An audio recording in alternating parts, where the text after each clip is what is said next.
Hello, everyone. Welcome to another fine Tuesday evening talking about mapping. Got Rut Patel with me here. I think we got a bunch of people signed up for today, so I'm pretty stoked about that. Should have probably a few hundred people eventually sign in. Oh man, you guys are popping in quick.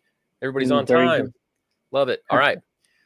Well, if you're here, say hey in the chat. We're doing this on YouTube Live today through StreamYard. A little dark. Let me make myself a little lighter here. Excited to talk about some basic mapping today. So if you are way advanced, you're welcome to stick around. But today we're going to be mostly talking to folks who are newer to the field. So the way this is going to work is I'm going to pull up my screen like this. I'm also going to share my screen later as we talk through some things. And yeah, we'll have fun together learning about mapping.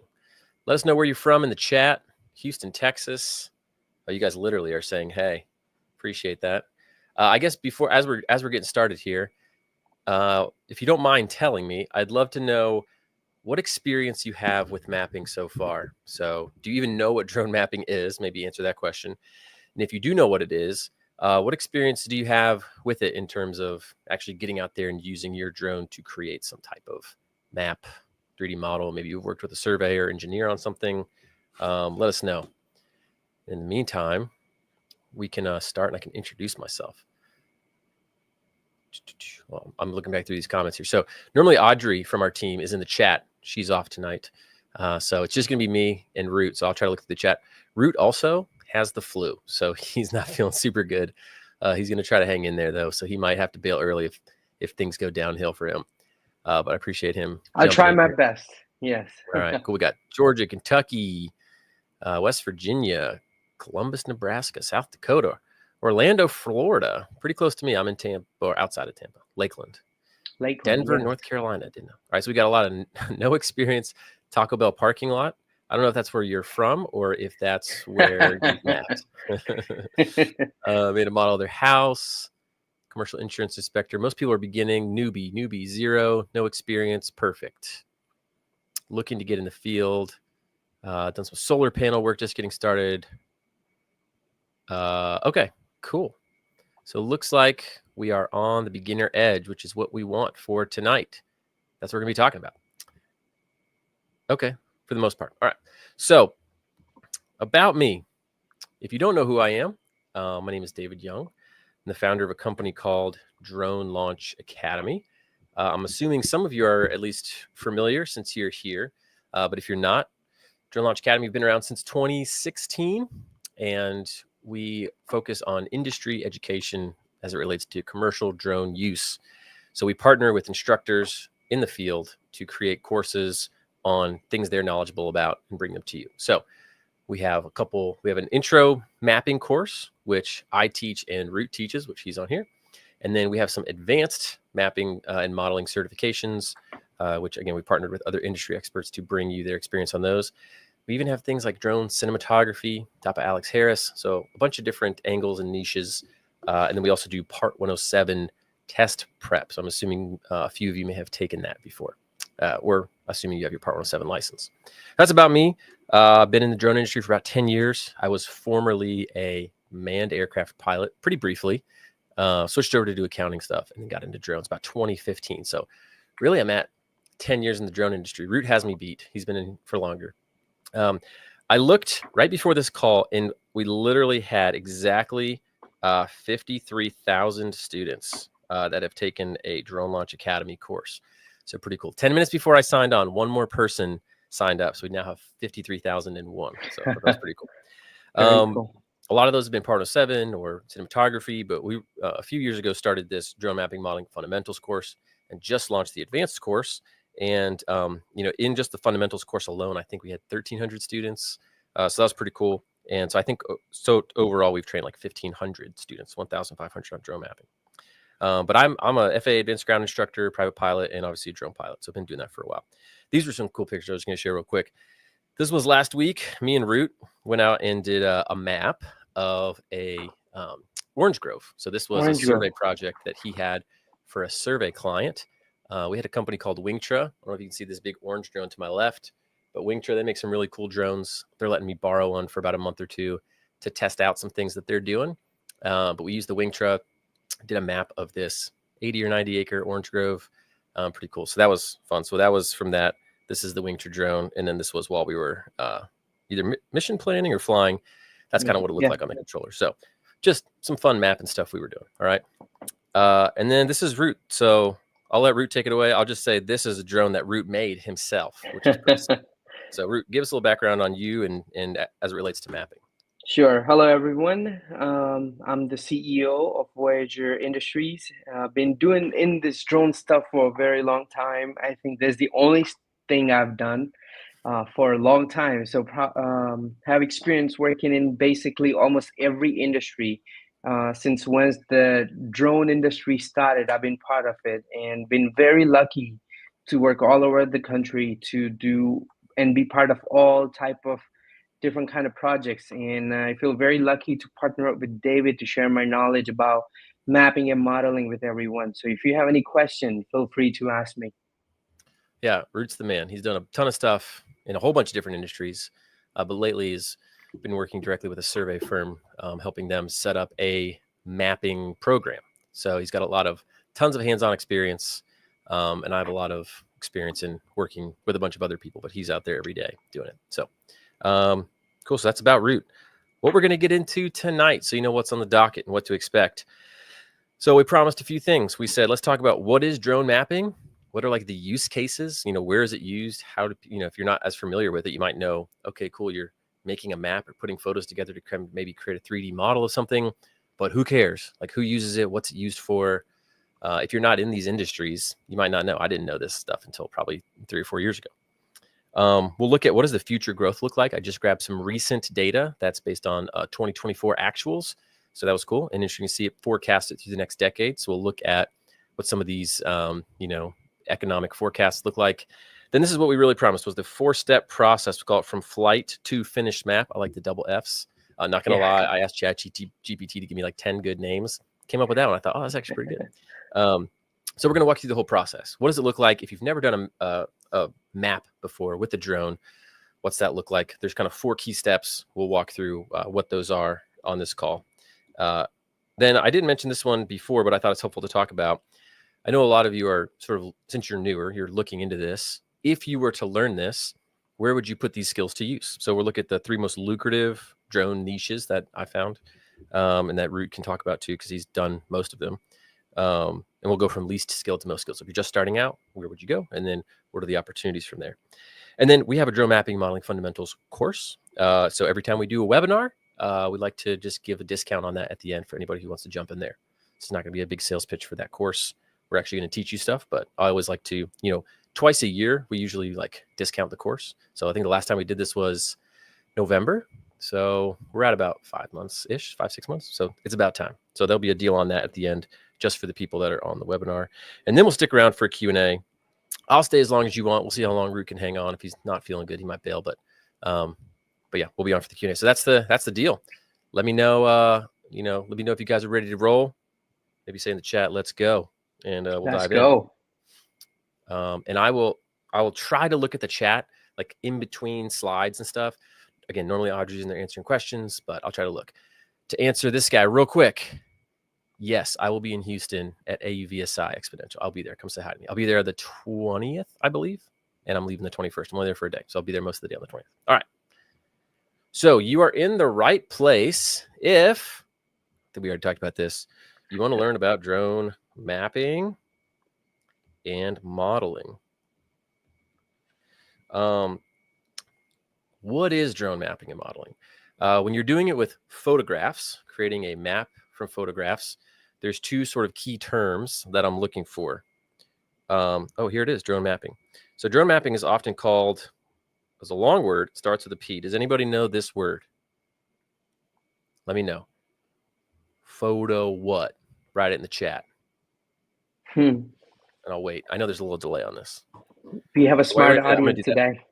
I know. So you use this to create this output. We'll talk about this. And this one starts with an O. Oh, look at you guys. Photogrammetry. Yeah, very good. I think a lot of you even spelled it right. Topography, pretty close. All right, photogrammetry. Yeah.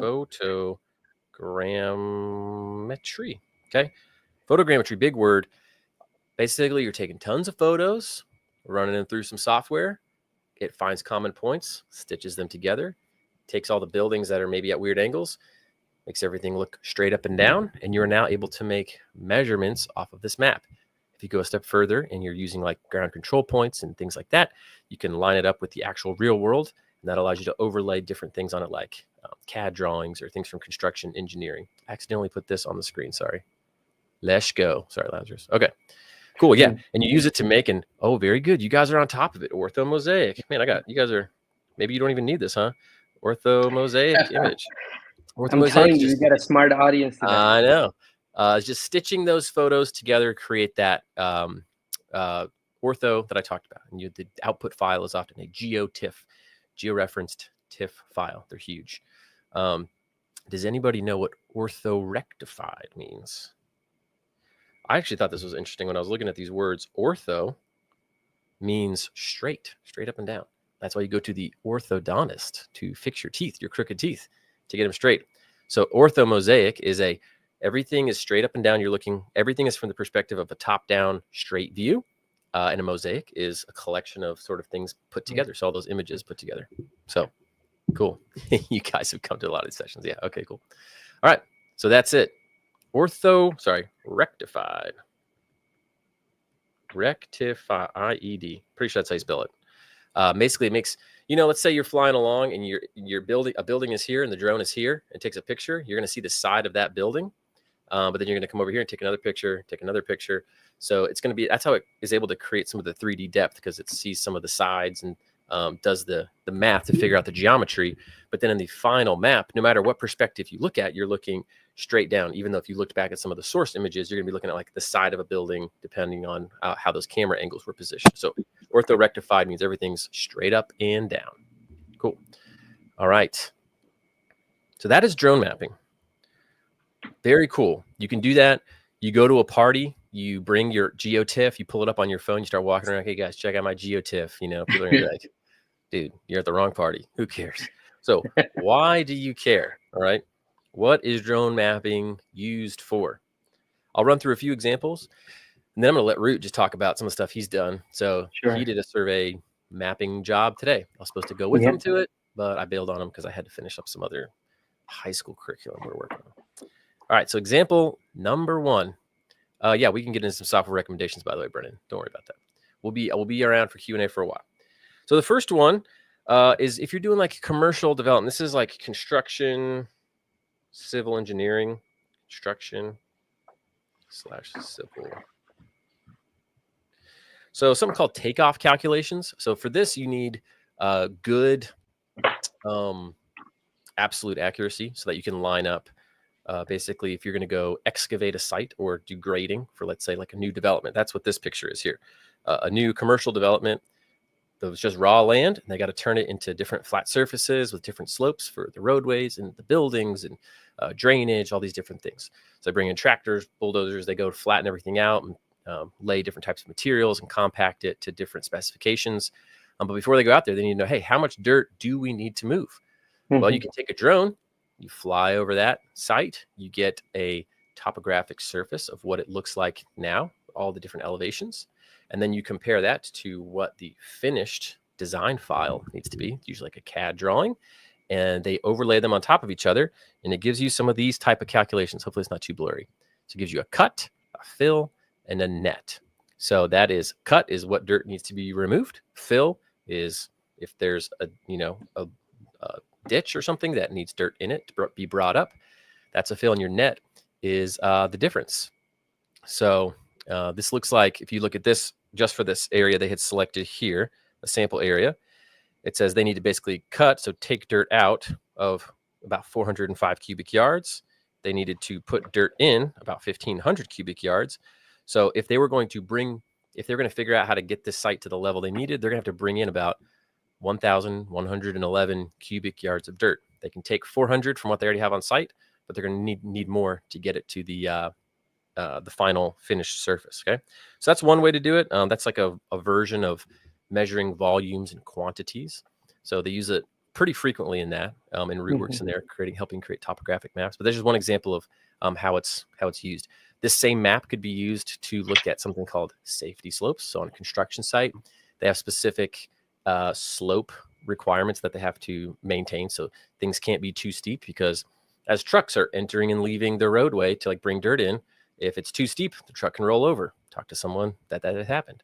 If they're going to put a crane on the site, there's very specific slope requirements. It can't be like more than 1 degree of slope, because the crane's got to be extremely level. So things like that. All right. So it allows you to do management of some of these commercial developments. And yes, construction is the main industry that it's used for. Yep. All right. The next one, I thought this was cool. This is from a Pix4D case study. So this is a prison in North Carolina. It looked like they were doing some construction on this site. I would not recommend flying over prisons. I say this every time. You can get in some trouble doing that. But this was in conjunction with the prison staff. They were trying to make plans for different, hey, in this scenario, where would different people go? Emergency routing. Looks like they're, again, doing some construction here. So maybe they're doing some updates on that. But just a good general overview. If you were going to go try to take this photo, you'd have to go way higher than 400 feet to get this. So this allows you to get a really detailed map of a large area, because you're stitching it all together. I don't think they needed any type of absolute accuracy, like where is this on the earth. So this is like a simple project. That'd be a good example of what you might do after today. Okay. Another one. So this is, again, another Pix4D. So Pix4D is a software that does the photo stitching. Stockpile measurements. So there are often disputes as far as, hey, you billed me too much for the work you did. A lot of quarries, mines, construction sites, they will frequently measure piles of dirt or the amount of materials on site, and companies are paid to move that dirt in and out.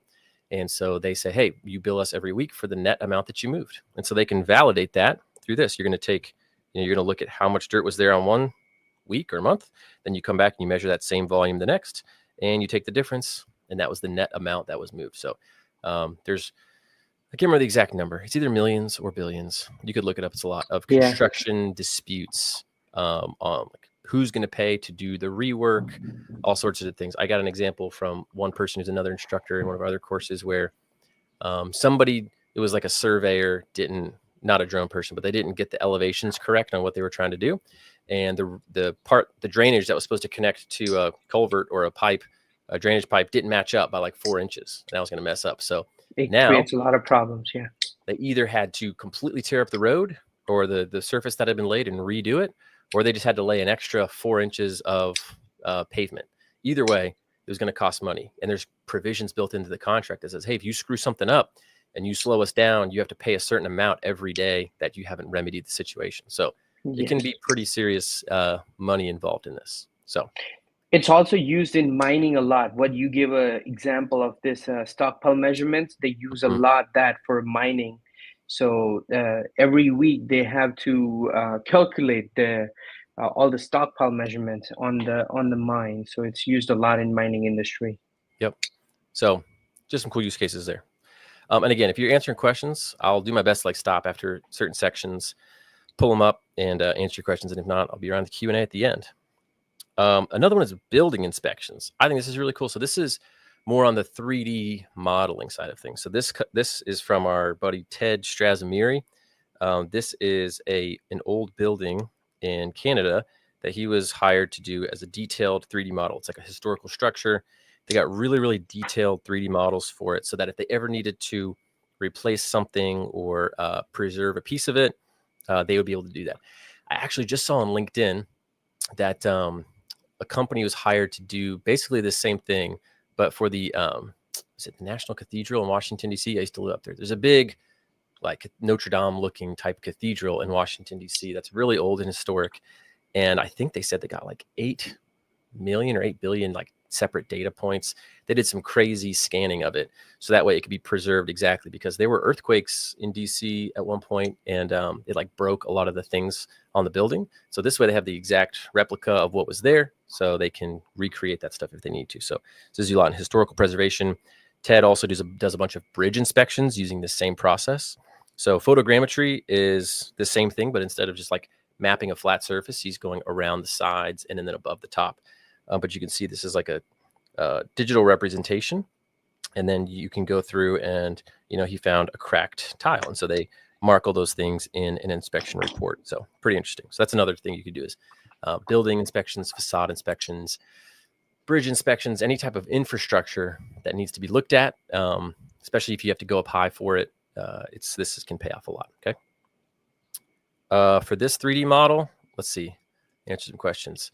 I don't remember what he used to process it. He uses Metashape. He uses Reality capture. Apparently, this one I think was reality capture, and then he's viewing it in an app called Nira. All right. Let's see if I can answer this. The best way for 3D models. Yeah, typically you're going to do some type of oblique shot, which means the camera's tilted. I don't know, quite 45 degrees, usually maybe like 60 or like negative 30, offset. And then, you'll do a lawnmower pattern so that you can get, so you would zigzag this way and then you come back, zigzag the other way, that you get all four faces. If you are flying if you're making a 3D model of a one object, then 45 is a good angle. But if you're doing like a large area, 3D model of a large area, then as David says, 65 is good. And the main thing is you just want to be able to capture a lot of the different angles. If you can't see it on any of the images, it's not going to show up in here. So for this, to get the sides, I actually think he went straight on the building, like a 90-degree angle to the side, and got pretty close up to it to get that level of detail. So just depends on what you're capturing. But the main thing is you want to be able to see things. And actually for this one, I think he even got ground cameras and took hand photos to get like under the doors, like over here. I don't know if you can see this, but like right here, to like be able to see in there, you'd have to kind of have images from in there. So I think he did some additional shots for that. All right. So let's look at some growth opportunities. I just pulled this right before we got on the call here. This is specific to mapping. All right. So mapping specifically. So drone GIS mapping market outlook 2024 to 2034. So they're saying in 2024, it's got a valuation of 400 million, and then it'll climb to 1.8 billion with a B by 2034. So that's a compounded annual growth rate of 16.5%. So that is pretty good. For comparison, I think the U.S. economy grows typically 2 to 3% per year on average. So as a whole, this is growing a lot faster than the average market. Okay. All right. Let's dive into the 4-step process for drone mapping. Before we do that, let's take a look at this. At some questions. Sorry. We answered that one. Do I use web ODM? You can. That's, a lot of people use that. There's also Maps Made Easy is pretty cheap. It's like a pay-as-you-go type thing. And Birdie is another one that's good. We can talk more about that at the end. So those are pretty decent. Will we learn how to use process these jobs with affordable software? Yeah. So I would say like one-time use stuff, Birdie or Maps Made Easy. Reality capture, also free. And good. You just have to have a machine that can process it, like an NVIDIA graphics card. And then web ODM, like someone else mentioned, will work locally. You can do the cloud. I think that one is paid though. Those are two good ones. Again, anything that's free might have a little bit steeper learning curve, not quite as easy as just like dumping photos in there and letting it go. But Birdie and Maps Made Easy are relatively inexpensive, and you can just like pay one time to process. Using this for municipal work. Oh yeah, we have a lot of municipalities that do 107 stuff and mapping stuff. Actually, when I was filming with Ted in Canada, we went out to one of his clients who was a municipality, and they had just done some mapping of some things that had to validate and verify. And I know even in Lakeland, when they go to do like permitting stuff, they'll often go out and use drones to either do mapping or just documentation. So that's definitely. We'll get into the course stuff towards the end, but yeah, it talks about how to use the software and all that. But the course is focused on just sort of regular photogrammetry at first. We'll talk about charging in a little bit. All right. Yes, you can watch this at a later date. This is on YouTube Live, so it should be replay. No, you don't have to have an RTK drone, but if you want it absolute accuracy, you would definitely need some ground control points. But we're mostly dealing with relative accuracy today. All right, cool. Oh, Birdie with I'll just write it out for you. I can talk about it more at the end. BIRDI. They're an Australian company. Okay, that's the one. All right, so the 4-step process. We'll go back into anything you guys want to talk about, but let's look at the 4-step process first. So number 1, you have to plan. Might sound obvious, but there's a few things that go into planning. Number 1, obviously you want to look at whatever airspace you're in. So if someone says, "Hey, can you fly this area?" You want to check, is there, do I need to get prior authorization with the airspace? You also want to check for like obstructions. So you're flying usually automated missions, and we'll talk about that in a second. So if you go hit your automated mission, depending on what your obstacle avoidance looks like, Wingtras, no obstacle avoidance, and they also don't hover. So they're just flying straight. So if there is a cell tower there, you will fly straight into the cell tower. I heard about somebody who flew one of these directly into the wall of a mine one time because they didn't flight plan correctly. So got to make sure you do your flight planning, look for obstructions. That could be trees, power lines, cell towers, those types of things. Okay. Obviously, you want to check the weather. I feel like that's a given, but when you're checking the weather, a lot of times it's the wind that you're looking out for. Certain aircraft, especially like the Wingtra, but even other ones, they have like max wind speeds they can fly in or at least be effective in, especially with battery life. So the wind on the ground is not the wind in the air. So a lot of times you want to check the wind at different elevations. And then obviously you want to do your flight plan, like your automated airspace. flight. Yeah. We covered the airspace. I'm sorry. Yeah. No, it's okay. So for people who are just starting out flight planning wise, I like to recommend a software called Drone Link. And I'll see if I can pull it up for you guys to show you what that looks like. But Rut, while I'm doing that, do you want to talk a little about how you approach the planning phase? Yes. So first of all, before you even stop planning, you got to know what you're planning for to understand, because a lot of time what kind of surveys you're doing, what kind of mapping you're doing, you have to plan out whether you're going to be needing a nadir flight. Nadir means looking straight down, if drone is cameras pointing straight down, or if you're doing any obliques, if you're flying at an angle. So that's one of the things that's most important in planning. Also, you want to check for how many batteries is going to use. And this flight planning apps are very good. When you do flight planning, it kind of give you an estimate. A lot of time it's not 100% accurate, but it gives you like very close estimate of like how many batteries is going to take, how many photos is going to take, how long it's going to be like. So it helps you plan out this thing kind of better. So even if you don't have a start right now, I also, you can make a free plan on Drone Deploy. Not necessarily have a subscription, but Drone Deploy is a very good. If your drone is compatible with Drone Deploy, it's a very good tool for planning, as David's showing right now, just like Drone Link or Maps Made Easy. Also, Pix40 Capture, I think. Yes, Pix40 Capture. There are so many apps, but the fundamentals is very important. Yes. So I believe this one's free, but the only problem is a lot of these they are limited with what drones can be used with them. So yes. That's why I do Drone Link, because Drone Link is compatible with drones that are much more affordable at an entry level. So for a while, I used an Air 2S, which is a really good. Where's Air 2? It's on here somewhere. Well, it works with the Air 2S. Maybe I'm not seeing. Oh, there it is. Air 2S, because it's got like a 1-inch sensor, 20 megapixel camera. Pretty good. You can find them used. But they released functionality for the Mini 3, the Mini 3 Pro, and now the Mini 4 Pro. So even drones that people bought thinking, oh, I could do cool cinematography stuff, you can at least get into mapping. You're not maybe going to go like land huge enterprise deals with the Mini 3, but you can at least start off and you can do a lot of these, smaller jobs. Okay. Skydio has their own like mapping stuff. So if you have a Skydio, then that should be it has its own built-in functionality. But here's what Drone Link looks like. So this is a job that I did for a friend of mine. he's an ag teacher at a local high school, and they were going to start planting in this field right here. And he's like, yeah, I need to measure out, I need to plan for where I'm going to lay the crop, how much I need to order. I need to measure out how long the rows are. And he was going to do some of this stuff sort of by hand or just kind of guesstimate it. And I was like, oh, we can just throw the drone up there and you could get those measurements like really easily from the drone. He's like, oh, cool, come on out.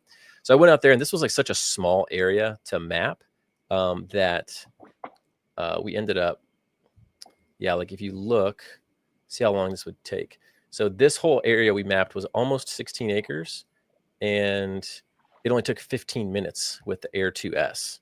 So I originally was only going to do this little tiny section here where he's planting, but out here he's got a bunch of cows, and they actually like maintain this property. So I was like, hey, well, I'm here, let me just fly the whole thing. So we flew it, and this was down at 150 feet too. So like that's pretty low.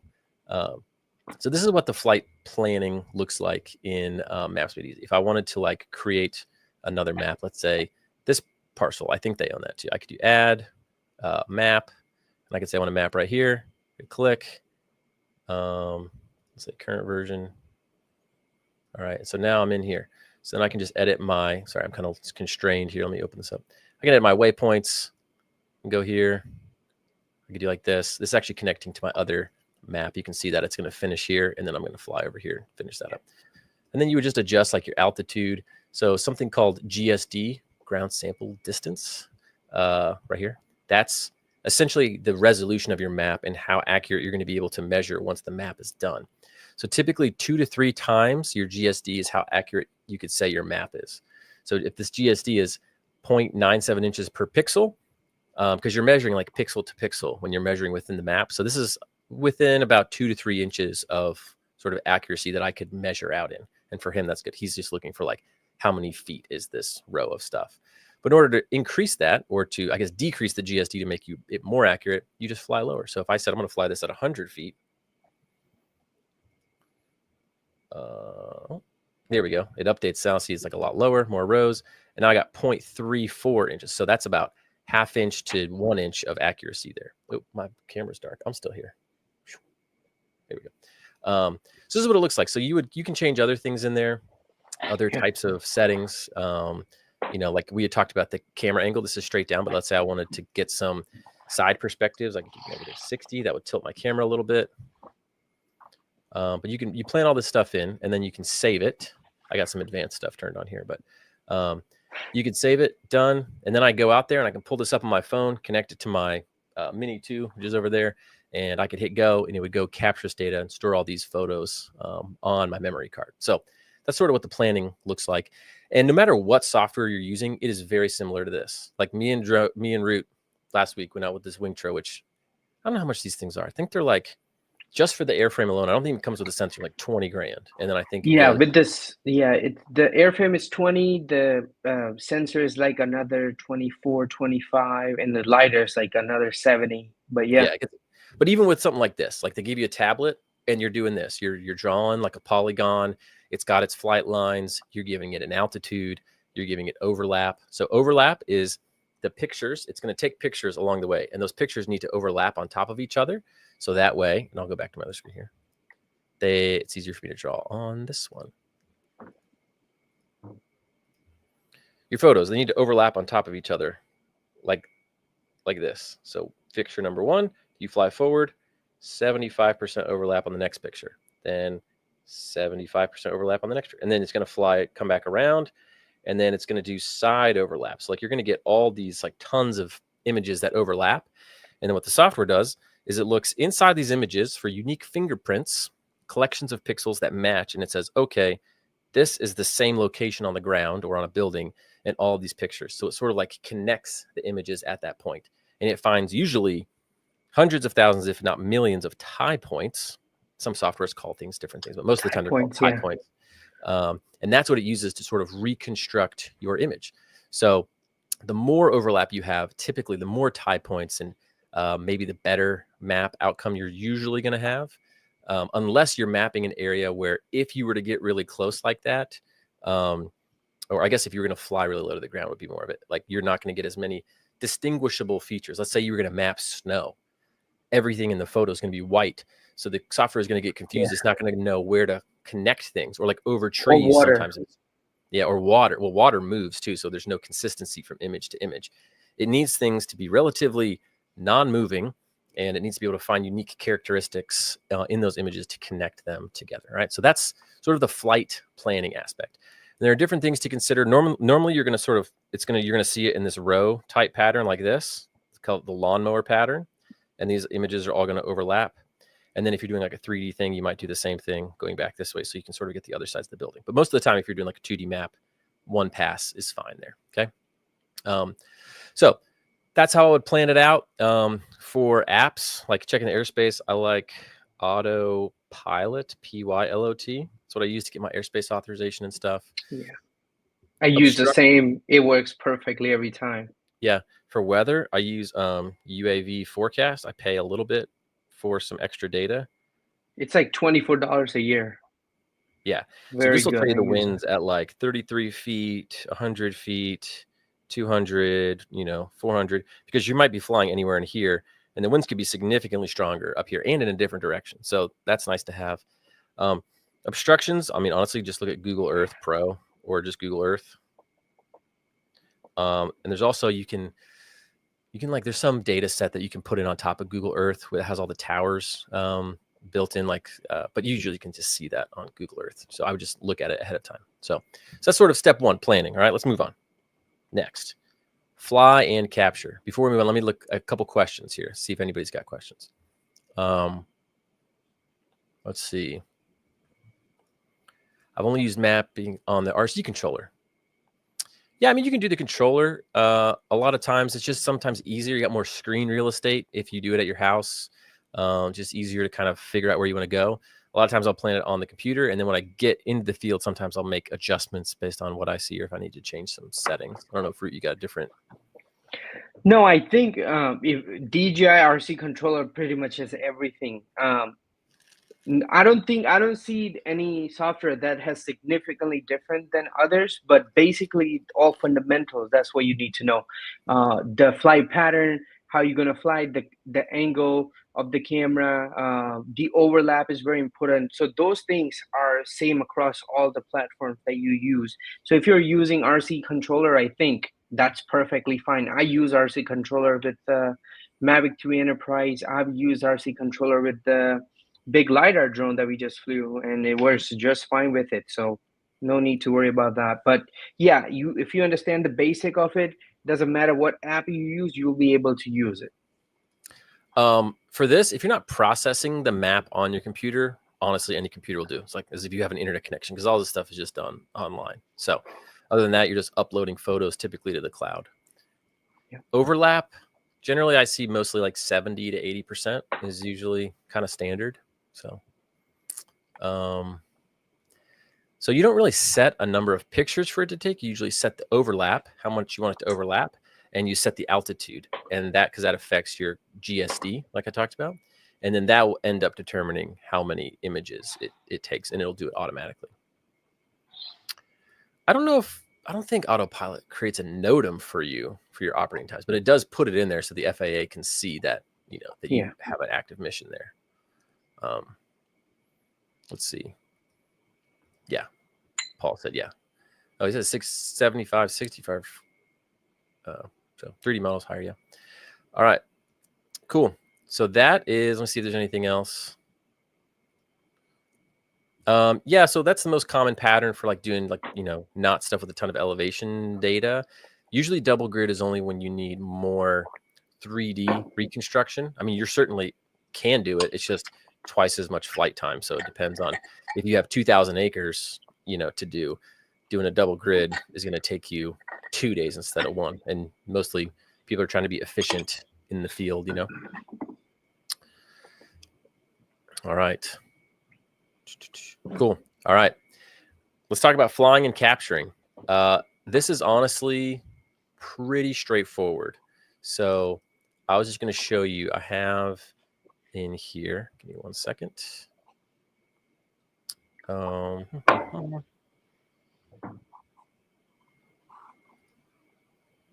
share my screen with you guys.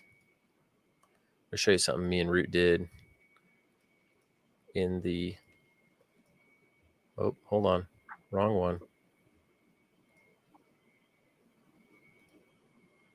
just want to show you what it looks like in drone deploy. Okay. So stop screen, present, share. So this is that drone mapping and modeling fundamentals course.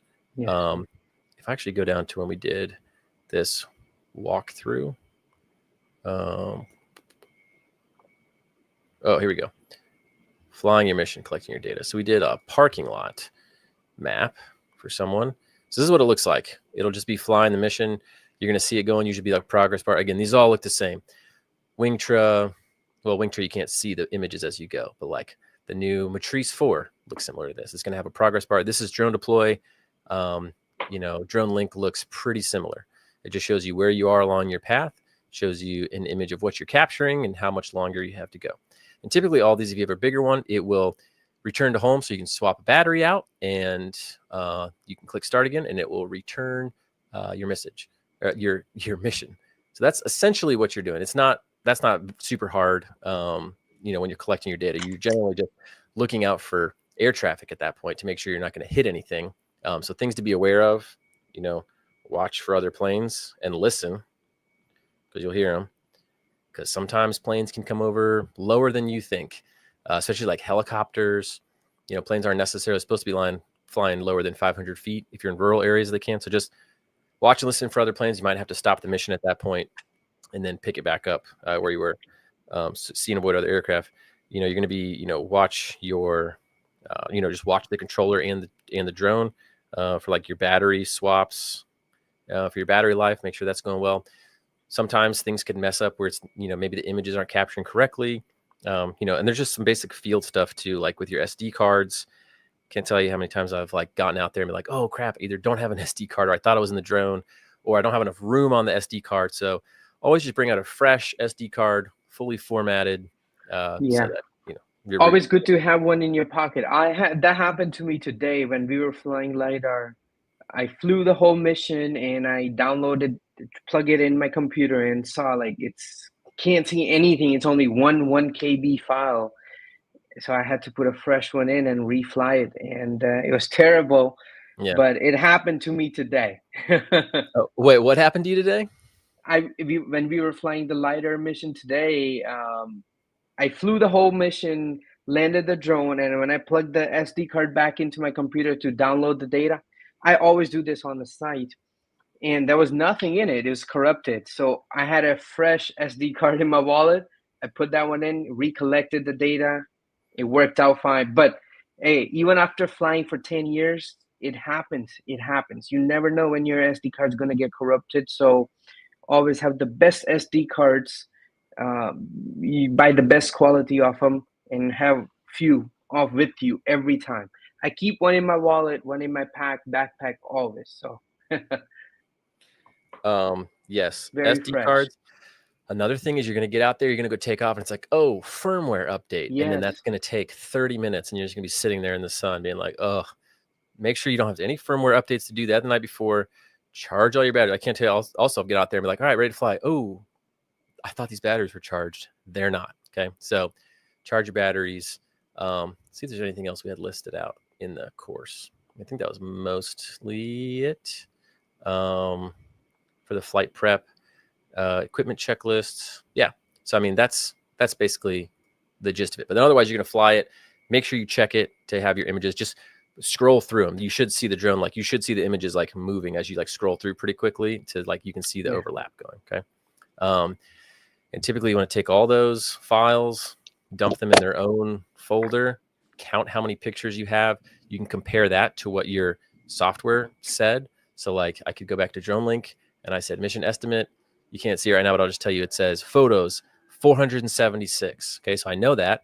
So then when I go to capture all my stuff, I dump the SD card, I look, okay, how many images do I have? If I have 200 images, I'll be like, ooh, something's wrong. Like something messed up. I don't have it all. So that's what you want to do. All right. Cool. So yeah, SD cards. I don't know how you organize SD cards. I don't really have a great way to do it. I just format one and keep that one in a separate area. Same. Cool. Same thing. It's a little. If there on Amazon, you can buy little SD card organizers. They can have multiple, but I don't use them. I just keep them Oh, in my wallet. oh no, I've got one of these. So I have this little like pouch of cables and all this stuff, and so I have this as like a little SD card organizer. So you Yeah. can, so it's got like you can have them in there like that. So I usually keep them like that. It's like physical organization.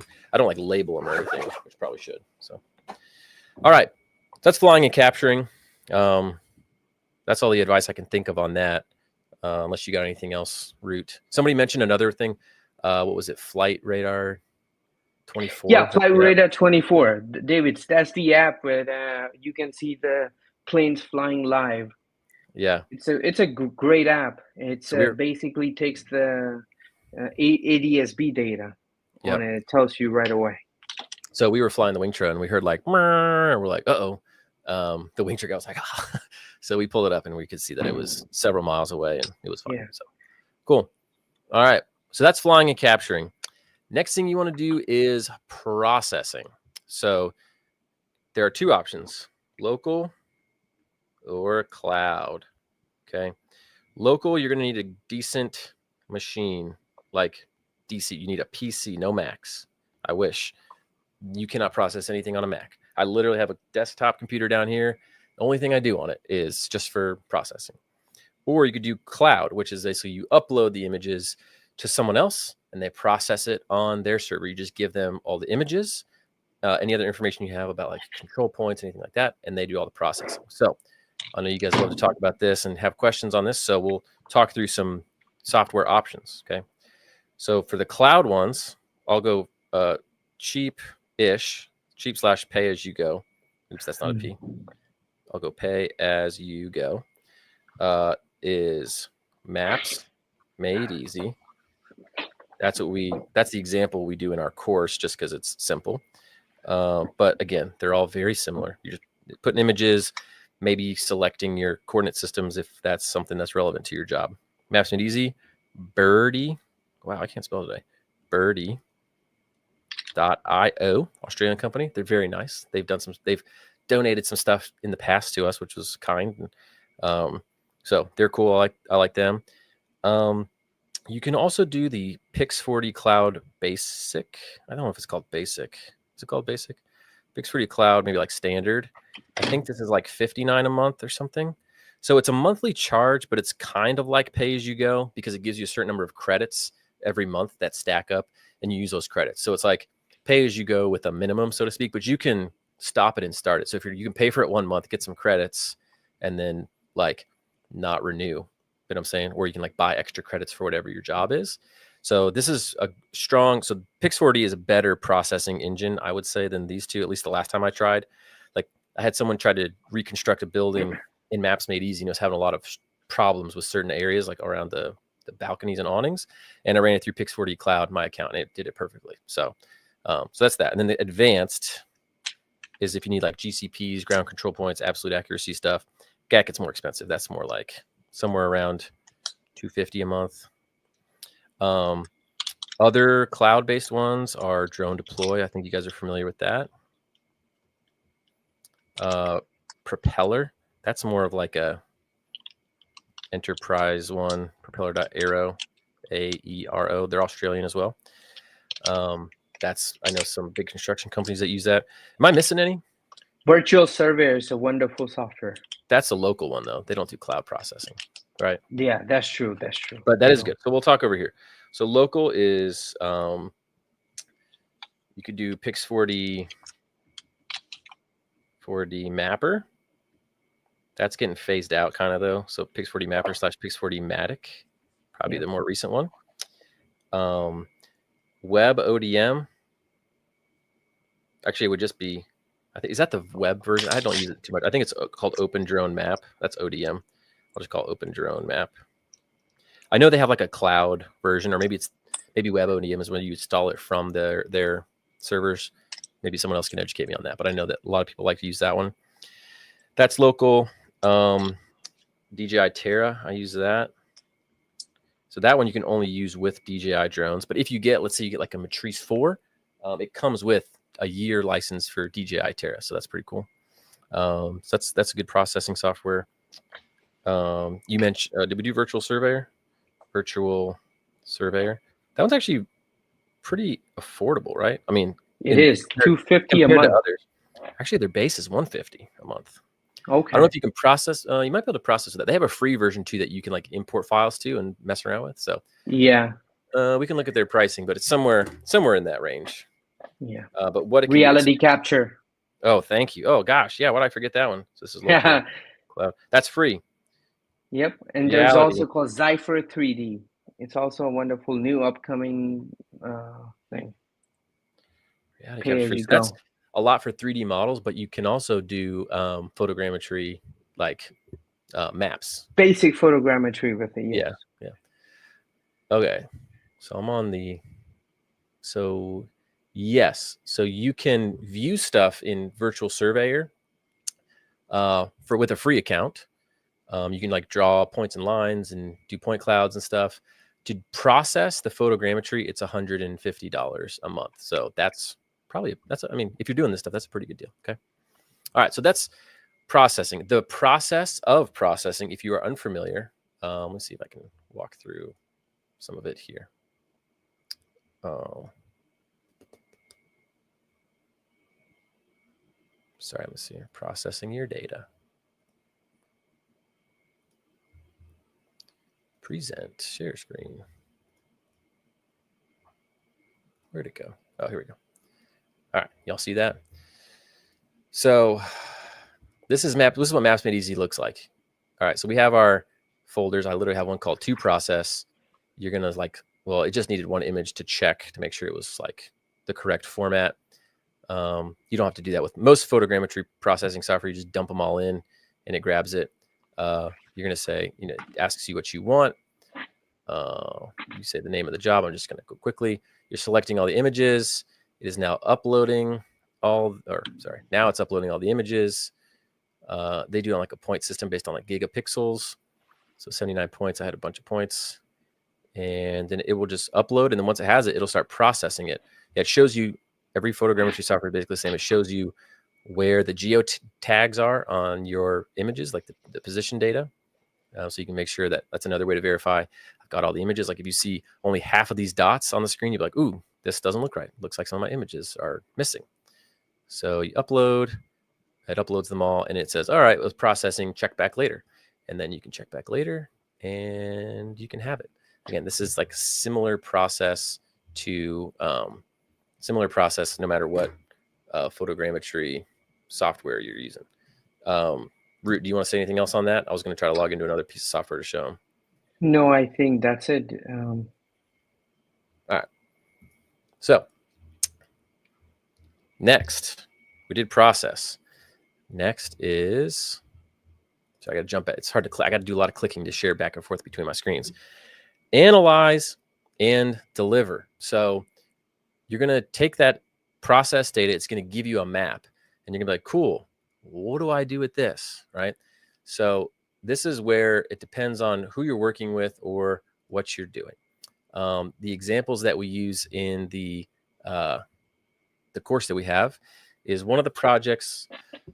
The first project was a housing development. So they wanted to check the progress by lot of everything that was going on. I think in the other examples we used too were to like measure retention pond, to keep an eye on the retention pond. So like measured that and then do inventory tracking of like the number of dumpsters they had on site. So that's actually kind of a cool use case. I'll show you. So, like construction development. Similarly, I was just talking to a friend of mine. He's got a huge project where they have, I think, 300 different houses that they're building, and they need to go check to make sure all the grades are level for every lot before they go turn it over to the builders. Because if it's slanted, then they're building on crooked stuff. So he's actually going to partner with a survey firm to do that because they need like a survey stamp for that. But let me just show you real quick what the construction development looks like. And this is cool because it integrates some other geospatial data in there. And then Rut, I'm going to ask you to give an example after this Sure. on something on one of your projects. So we'll go back here. So if you look, okay, so in our sample reports, we were going to do, area measurements, annotating markers. Oh yeah. Okay. So a shape file is just like different lines that are lined up with the world. So we were able to grab this from the county website. Let me see if I can find that. Yeah. So this is like Polk County website. These are all the parcels that we're going in. Now again, you're not a surveyor, so you're not gonna be able to. You're not telling people where their lots are starting or stopping, or you're not determining boundaries. None of that stuff. This was just for visual representation, so we could identify lot numbers and like, oh, here's the progress of this house on this lot number. We weren't saying this is where this lot begins or ends or anything like that. We were just saying, hey, here's so if we look, this is what it looks like. This was their base map on the county website. Nothing had been developed yet, but this is where they have those parcels. So we were able to download that file from the county website, the GIS data, and we were able to import it into Google Earth Pro, go through quickly, and then we're able to see, and we have our map. So you can see this is the ortho that we made, and we put it into Google Earth Pro. Again, we did that because it's free. You're learning, trying to keep it cheap. So Google Earth Pro, you can put your GeoTIFF file in there, and it references it to the Earth. And then we were able to put these layers on. We show you how to get it to where now these nice lines show up over your GeoTIFF file, your map. So if you can see, now you can see the lots. Again, we're not saying it's perfect. We're not trying to show where the boundaries are or anything, but you can clearly see which house is being built on which lot.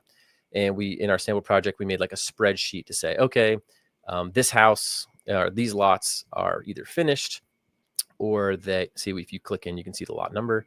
So you can say these houses are finished, or these ones have the foundation laid, or these ones have the roof on. We're able to give a report by lot number of the progress of the development. Just helpful for tracking subcontractors, seeing what's on site, things like that. So, and this was an earlier one. So we flew it a couple weeks earlier, and there was like nothing on the site. And then we came back and we flew it, and there had been all these houses built. They made pretty quick progress on it. So just a cool use case where you might have a deliverable. And then I can show you too, when we did our sample report, this is construction stage by lot number. So we try to make it nice for them, and we put it on, like, did a little spreadsheet, lot status as of a certain date. And we showed what that would look like in a sample report that you would deliver potentially to a client based on what they're asking for. So you could show lot status with some images in there and things like that. Okay, so that's one thing. For the other project, we got asked by a restaurant. They're like, hey, we're thinking about redoing some of our parking lot flow. Can you show us what that might look like? We're looking at 3 different options. One, the entrance coming in one direction. One, the entrance coming in a different direction. We just, we're not asking you to like survey or do any type of like line work. We're just assessing what might be the most viable option for us. So that one you saw earlier with drone deploy going back and forth, this was the resulting map that came out of it. And so we just showed them, hey, hypothetical scenarios, here's what it would look like to put a lane in here, to expand it here, kind of give them some ideas. And so we drew out on a map where they could see, what certain things might look like. Hey, if you blew out these medians, this is what the parking spaces might look like. And it's actually pretty cool. They ended up doing this. So they ended up blowing these medians out, and they ended up putting parking spaces in here, and they extended, let's see if I can find another spot. They did this. They extended this drive-through lane out here, another, 10 feet, and made a third drive-through lane. This is a Chick-fil-A, if that shocks you. So just a cool, another interesting use case report. So we show you how to pull that together. So Rut, what's you work with surveyors a lot. So what is a potential use case deliverable you might give them as you're working with them? So a lot of time they want to locate the utilities on the site. They want to, whenever they're doing a survey, whenever they are doing upgrades or remodeling, they want to locate the utilities. So that's one thing. And I'm going to share my screen to show you one of the project, so people can have an understanding what I mean by that. So here, when you share, let me know if you can. Can you see my screen? Yeah, but move it off of the. There you go. Okay. There you go. Okay. So this is one of the LiDAR project we did, but here to give you an example, it's a little laggy, so please excuse me. I'm using a remote log in my office computer. but I'm gonna do a top view so we can have more understanding. Okay, so this is a site, and here you can see all the different markers. So each marker represent different things. So on the left, you can see the building, concrete, utility, miscellaneous, road, paved, unpaved, stuff like that. So these kind of stuff that we give it delivered to the client after we do full-on survey. So if you can see, I have the roads marked out, utility on the ground marked out. There is a marker, some manhole on the site, whatever they need to have it shown on the map, we basically do it for the client.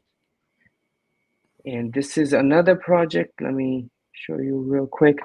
So this is a survey that me and David actually did that we delivered to a survey company that we flew Ringtra, but we did this before. So they wanted to basically they wanted to use this survey for a planning. So they're doing a big community here. So they use this survey. So as you can see, they already drawn up the plots and everything. So here's some of the example that you can show to your client. Some of the example that's being used in the real life, in the real world. Yeah. And so, one question I think came up a lot or in advance was, well, I'm not a surveyor. What can I or can't I do? And that sort of depends on the state you're in. But I would say in general, most people in most states, you're not allowed to give boundaries to say, hey, here's the edge of your property boundary. That's usually a big no-no. And then a lot of states, if you are giving like topographical maps, so you're saying, hey, this is the curvature of the earth that you have, basically that's a survey product typically. Yeah. So you can generally, anything like progress photos, things for planning, things where you're not giving sort of official boundaries or I guess, and if I were you, I would just not want the liability too of saying, hey, these are these Yeah. official locations. So what Root does is he works with a survey firm, and I know a lot of folks sort of take that angle is if they get a job where they're like, oh, hey, I should have a licensed surveyor for this. They go team up. I'm here. My camera always shuts off. They team up with a survey company, and as they do the field work, they can even do the processing. Yes. If you build some trust with that survey company, maybe the survey company goes out, they shoot the ground control points, and they get check shots so they can validate the accuracy of your data, and you can work with them as a team. So, This just makes survey work a lot easier for the surveyor. I'm not directly delivering this to the client directly because I'm not licensed surveyor to do that. So I want to clarify that. I do not go to the customer and provide this. I do this for the licensed surveyor, and they're the one who's looking over the whole project and putting their stamp on. So I work with the client in a way that it's clear exactly what their deliverables they're looking for, and I provide it to them. Yeah. So if you're getting on the gray line of someone needs like real world, hey, what's the coordinate and elevation of this thing? Because I got to tie all of these, other CAD files from engineers together into this data. That's when I'd be like, let's work with a licensed surveyor engineer on that stuff to make sure that they can validate your work. So what Root does is he's helping a survey firm with their field practices. And I know I've seen this in several instances where people are very good and they get knowledgeable at the field work and even like the processing stuff, and maybe team up with a surveyor who either doesn't care to learn that stuff or they don't have a big enough team to do it, or that's not their expertise. But if you have the expertise in, let's say, photogrammetry and field work and processing all this stuff, you can actually speed up they can do a lot more jobs because they're not having their field techs do the same thing. So real quick, I'm happy to stick around for you. I know we're getting a little bit later, so I'm going to plow through a few more things here. I know some people also want to get their deal on, there we go, on the mapping course. I'm going to jump to that real quick, and then right after that, we'll talk about 3 most lucrative drone mapping niches. Ooh, I'm giving them away. All right. So real quick, me and Root made a course a few years ago, and it's been updated recently on, you've already seen it, drone mapping and modeling fundamentals. So if you want to take this seriously, we have a course on that. Teaches you literally everything from the very beginning about photogrammetry, how it works, how you need to do flights, how to mission plan, how do you capture data, how to do all the processing. We walk through those projects of that construction one where we go through and say, hey, we're going to get inventory of all the dumpsters. We're going to measure the retention ponds, and we're going to do this lot analysis. And then we go through the whole process again, that parking lot thing, all the way from the very beginning, all the way through deliverables. So that's that course. Normally, that course is $399. Me and Rut teach that, but obviously we're going to do a little deal today. We have a lot of students in that course. I just checked. We have almost 1,300, 1,299 that have taken that course. We have a lot of nice testimonials on there. I looked, the average was 4.93 out of 5.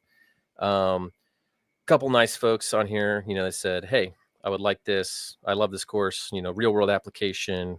People said the step-by-step videos made it a lot more simple than I expected. I liked all these. I don't necessarily want to read all of these to you, but we can look at them. A lot of folks are saying, it takes you from zero knowledge to being functional, ready to start. Highly recommend this course. Anyone considering getting in the mapping area. We give lifetime access to this stuff too. So a lot of people enjoy that because they like to go back and relearn, and as they get jobs, go and refresh their memory on it. I was trying to find, oh yeah, Matt Nugent. I wanted to talk about that. So anyways, a lot of these folks were like, so I realized Matt Nugent had left a review. He got in this course in 2022, almost 3 years ago. And I realized I interviewed Matt on the Drone to 1K podcast earlier this year. And I was like, Matt. And this is what he had said. Basically, he had done some mapping before, but they just kind of was like, hey, plug the address in and fly it. They didn't really actually teach them what to do and all the intricacies with it. But this guy's he's a police officer. He started doing photogrammetry of like accidents and stuff. And then I interviewed him on this, and he said he's making. Now, I'm not saying that you guys are all going to go instantly start doing this. So don't take this that way. He's works very hard at this and been doing it for a few years. But he's making $5,000 a month, he said, on average. And he says best month ever was the month right before I interviewed him. He said he made $20,000 on a mapping job. And he had, I don't want to say it was only because of this course, but he had signed up for this course and learned mapping initially from this course. And then he, again, worked very hard.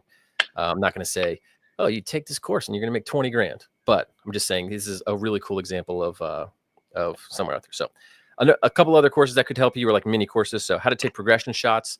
This one is by our good friend over at Wet Dog Drones, Michael Lilly. He does progression shots for construction all the time. I'll just show you real quick on that course. There it is. Oh, no, that's not it. Here we go. Progress reports.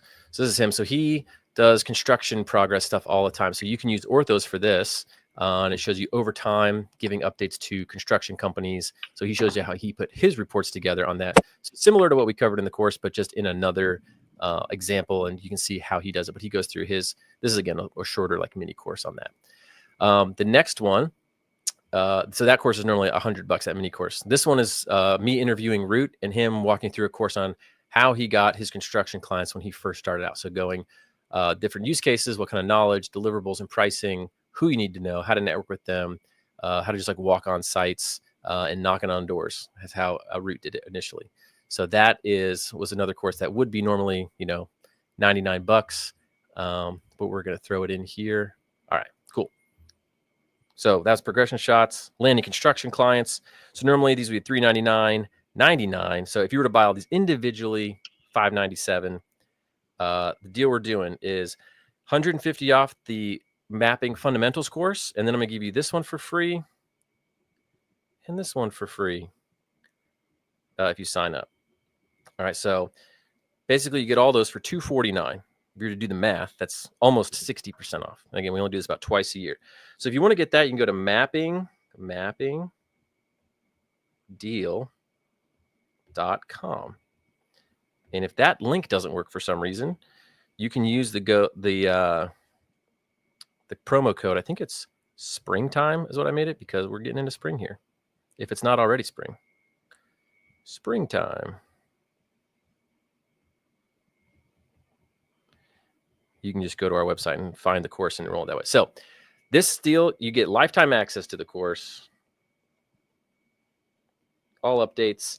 And this deal specifically is good till midnight Eastern tonight. I like to reward the people who are actually on the webinars. Okay. Midnight Eastern tonight. And then that one goes away. We'll send an email tomorrow to the whole email list saying, hey, we've got a deal. They just won't get these mini courses included for free. They'll just get sort of the course with $150 off. So if you guys want to jump in there, highly encourage it. Had a lot of people go through there. They seem to really enjoy it. If you get in there and you don't like it, I'll give you 30 days to email me and just say, hey, David, you don't even have to say, I didn't like the course. You be, hey, the course was cool. I just changed my mind. I bought it. My significant other got mad at me and yelled at me, and I need to return this. That's fine. That happens. So I'll 30-day money back if you want to get in there, try it out. I mean, I don't recommend scamming me, but if you want to go in there and learn it all in 30 days and request a refund, you technically could. Again, not recommended, but I'll honor my word here. Okay. All right. Cool. So that's the drone launch, or sorry, the drone mapping and modeling fundamentals course. I can answer more questions about what's in that. But in the meantime, I would just say this. Write this down. If you're thinking about it, mappingdeal.com. It's like write it down somewhere that you have it in case we're done with all this stuff tonight and you like think about it and you want to go back and get it before the like, I guess 3 hours from now deadline. It's easy to type in and then you can grab it. That makes it easy for you. Okay. Yeah. Let me go back and talk about some of these 3 most profitable niches, and I can answer some questions too. All right. All right. Yeah, I'm gonna get off in a little bit. Just Yeah, go wanted to ahead. say that. Yes. But it's great seeing everyone out here. Everyone's All right. asking great questions. Rest up, Rut. Thank you. See you, man. See y'all. All right. So, number 1, the easiest way to kind of get started, and this is what Matt Nugent did. That guy I showed you. It's how Rut got started. He was, you do construction sites. So planning, coordination, progress, updates. Okay. So that's the main way to get in. Usually people are going to charge a few $100s per flight for orthos at the baseline. So I know most people, they'll do $400 to $500 per ortho they deliver to the customer. If they're going to do more regular flights and they're going to do like bulk packages, they might make it a little cheaper. But this is just capturing the full site. No survey control stuff, no like volumetric analysis, none of that stuff that gets much more advanced, because if you have to do survey control and GCPs and check shots, that's a whole lot more work and time for you and potentially partnering with a surveyor. So in this range, I would say you charge, 400 to 500 per job. Okay. On average. Number 2 would be asset and building inspections. So doing sort of like 3D models of things. This again doesn't require absolute accuracy. Relative accuracy is, being able to measure within your model or map. So Rut's done this for different types of ports. He's done this for mining companies on their equipment. Bridge inspections. Bridge inspections might be a little more complicated, but any type of building facade inspections, you're going to create a 3D model using similar techniques. So a lot of times buildings, they need to be inspected every few years. Instead of putting up scaffolding, you can just fly the drone. So that's a little bit more complicated. And then sort of at the other end would be working with surveyors and engineers, kind of like Rut was doing. He's not on the call, but he's told me before, and I can share this. He gets paid really well to work with these surveyors and engineers. Now, Rut's very smart, been doing this a while. He's got a lot of knowledge that goes beyond just the fundamental stuff. But he got hired by an engineering firm to do sort of like a survey, like a aerial data capture, and to deliver some products of a river survey. I don't know if they were looking at erosion, or I can't remember what they were looking at, but he got paid like $8,000 to do that one survey. Now he's done other jobs too. He gets paid pretty well by this survey firm, but once you get up into the more complicated jobs, larger sites, these are usually multiple thousands of dollars per job. To give you some perspective, like survey firms, I won't say what survey firm it was, but I know there was a survey firm. They charged for just doing a topographic survey. They did all the field work. They did a lot of other research and title work and boundary surveys and stuff. But it was about $100,000 that they charged the client for doing this sort of pre-development survey work, getting a topo. So they're making really good money. And so if they can cut down a lot on their field time and they can trust you to help them with that data collection, it makes sense for them to hire you because they can do more jobs. There's a huge shortage of surveyors right now nationwide. So all of the ones that I've ever talked to are stacked with work. So again, the biggest barrier usually them trusting your data, because there's a lot of drone pilots out there that think, oh, I have a 107, I can go out there and I just start making maps, and they don't exactly know what they're doing. And sometimes surveyors don't. They're like, I don't trust that. But you can always validate it. Ask them to validate it. Hey, do your check shots and check it. But that's when you get more advanced down the road. That's probably not where you're going to start off. Start off kind of down here and build your way up. Okay, so that's sort of that process and how that works. Okay, and we already talked about these and all this stuff. Okay, so Q&A time. All right, finally, answer any questions you got. I'm just going to leave this here in case you guys are you want that. Let's look at some Q&A. All right. Yes. So Third Degree Pyro, great name, by the way. That's the main thing that this course covers, is how to do those basic orthos. We are just focusing mainly on 2D photogrammetry in this fundamentals course. We have advanced certification programs that we came out with. Our advanced drone mapping and modeling certification program, we launched that like a month ago, and that gets into a lot of survey control and geodesy and doing some of the more advanced things in construction and engineering. And so there's a lot more advanced topics that require nicer equipment and a lot more knowledge. That's where it gets a little more complicated. And I saw some folks in here talking about some of those things with PPK, RTK, survey control. You got to get into like geoids and datums and a lot of stuff there. Okay. So, but for this orthos, you can definitely get those jobs where you're working for, some of these construction sites. Cool. John, glad to see you in the class. Not going to talk about the roof inspection course tonight. We do that other times. So there'll be other trainings on roof inspections. Do you have data on job placements due to falling through completion of your drone mapping cinematography courses? I don't know about the cinematography course. Most of those folks are freelance, I think. And I don't know about full-time job placements, but yeah, I don't, this isn't really meant to get you placed in a full-time job. However, there are people who go get hired for different drone programs. I do know that those are ramping up a lot. Like Dusty Jolly, like worked for us part-time, still does for the community manager job. He just started working for a big company, doing their drone program. He does mapping stuff all day, every day. So a lot of questions on how to get hired for these projects. How do you find jobs? So there is some sales involved, right? Like you can learn how to do this. This is teaching you how to do the actual work. But if you want to do this as a contractor, you have to be good at selling. So first you got to learn enough to be credible, right? If you don't know what you're doing, no one's going to hire you anyways. But Rut talks about this in his How to Find Construction Clients course that you would get if you take this. But I'll briefly mention one of the best ways is go to local building associations and contractor networking events. Look up my county building association, my county contractors association. All the people that I know that do good business, they network really well. They get to know people. They offer to do sample projects. The biggest thing you're gonna have to get over is trust. If you get in there and say, oh, hey, let me come map all your stuff, they're gonna be like, do you really know what you're doing? I don't want you to mess anything up. So you want to try to make it as risk-free as possible for them. Say, hey, listen, I'll come out when there's nobody on site. I'll fly it. Let me just show you the data. If you find it useful, great. If you think it's total garbage, you never have to talk to me again. And you can get clients that way. I know some people who are like, oh, it's so hard for me to get clients. And I know some other people who they've got tons of work, even though they have like full-time jobs. So I think it just depends on how much work you're willing to invest in learning the industry, meeting people, and getting actually good at this so you can be helpful and useful to someone. That's the main thing you need to be concerned with, because the biggest barrier you're going to have to get over is, will this person trust me to give them something useful? So, all right. Do you approach the contractors or get the project managers? So in one of our advanced mapping courses, Nate Howard is a survey manager for like a huge construction and engineering firm. And he says, like, yeah, we get people that walk in off the street and they just walk into the office of like these construction trailers. That's where their offices are set up.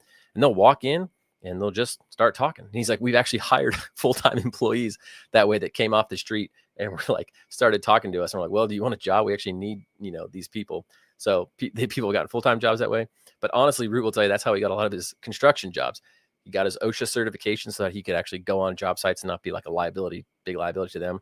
Got a reflective vest, steel-toed boots, hard hat, and would just go onto these construction sites, walk into the office, and be like, hey, let me show you, what I can do. And whoa, I'm gonna crush the wing tray here. My elbow. All right. And he would walk in with his iPad and he would be like, hey, let me show you this ortho. And he would just shamelessly plug himself, and he was able to get jobs that way. So sometimes people fear rejection and they don't want to go out there, but yeah.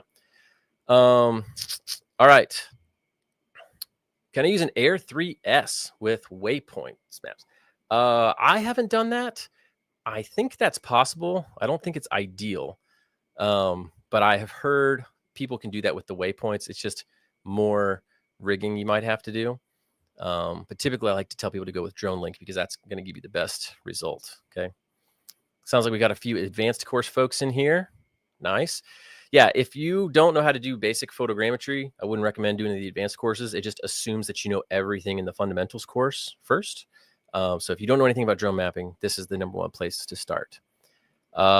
Jay, yeah, email me if you want. If you're already in the advanced courses, we can set you up with something on these mini courses if you'd like. All right, minimum drone choice for prosumer entry level. This is a good question to ask. I've got my Air 2S over there. I don't need to grab it. I think the bare minimum would be a Mini 3, a DJI Mini 3. I think those are about $400, $450. I believe it's got a 12 megapixel. It'll say 48, but I think in reality it captures like with a 12 megapixel for mapping. Could be wrong on that, but because it's got a smaller sensor, it's got a smaller sensor than the Air 2S. So I can't imagine that it gets better quality data than it. But you can start off with that. The only problem is you're going to have to fly lower to the ground to get the GSD that you want, the accuracy and the detail that you want. And it's got, so it's going to require you doing smaller areas because it's not going to be able to cover as much. The Matrice 4, I always want to say Mavic 4 because it's the Mavic 3 Enterprise and they did the Matrice 4. So I got the Matrice 4 Enterprise here, and this thing is pretty dope. It works really, really well, and it's really fast. But since that came out, the Mavic 3 Enterprises, I believe, are cheaper now. There's still a few $1,000s. So if you're going to do things that you need absolute accuracy for, means like you're going to be working with, say, engineers, and they're going to be putting in like those CAD files or design files over it and doing calculations or like verifying, hey, did we build this in the right place and all that stuff, you're going to need something like that. And that's going to be several $1,000s for the drone. But for the work that this course is teaching you how to do, you could get away with a Mini 3, Mini 3 Pro, or the Mini 4 Pro. I think those were the ones on the Drone Link supported. Yeah. So you have Mini 3 Pro, Mini 3, Mini 4 Pro, Air 2S. If you have a Mini 2 somehow still, those also work. They've been out for a while. Not a Mini 2 SE, but the actual original Mini 2.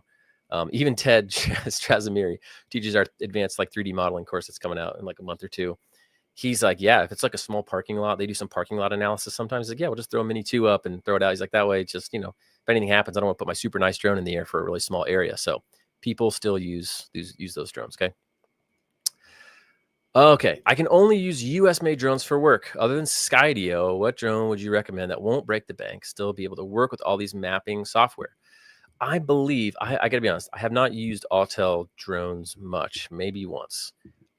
I believe Autel has their own sort of mapping software. Maybe if there's an Autel person in here, you can tell me. I want to say like one of the Evos, Autel Evos, those. I don't know if those would be considered US made. I know they're like US like company, but manufactured over. There's some weird ties there. But if you can use an Autel, that would be great. Otherwise, you start getting into pretty expensive options with drones, usually several thousands of dollars. For the different drone platforms that you're going to be using here. I wish there was like a really good alternative, like Mavic 3 that you can use. But typically those are all like more like enterprise platforms that will cost you several $1,000s. Like there's one like Whisper drones makes some good mapping drones. Wingtra, they're a Swiss drone, but I think they're still like approved. I don't know if it's NDAA, but maybe like, I don't know if they're Blue List either, but I know a lot of people use these for infrastructure projects. And then there's obviously Skydio, but yeah, if you do that, it's a little bit tougher as far as the break the bank thing. Mini 3 Pro, yes, definitely viable to get started. Matrice 4T, not good for, I wouldn't say good for mapping. They're good for inspection, like roof inspections and stuff, probably. Commercial roof inspections, good for search and rescue. The T is thermal. It's like you're going to pay several $1,000s more. And I think you can use it for mapping. I haven't used the 4T, so I don't know. But I don't think that's ideal for mapping. How much of the course do I need to complete to start getting jobs? I would just do the whole course because you'd probably want to know what you're doing before you start going out to try to get jobs.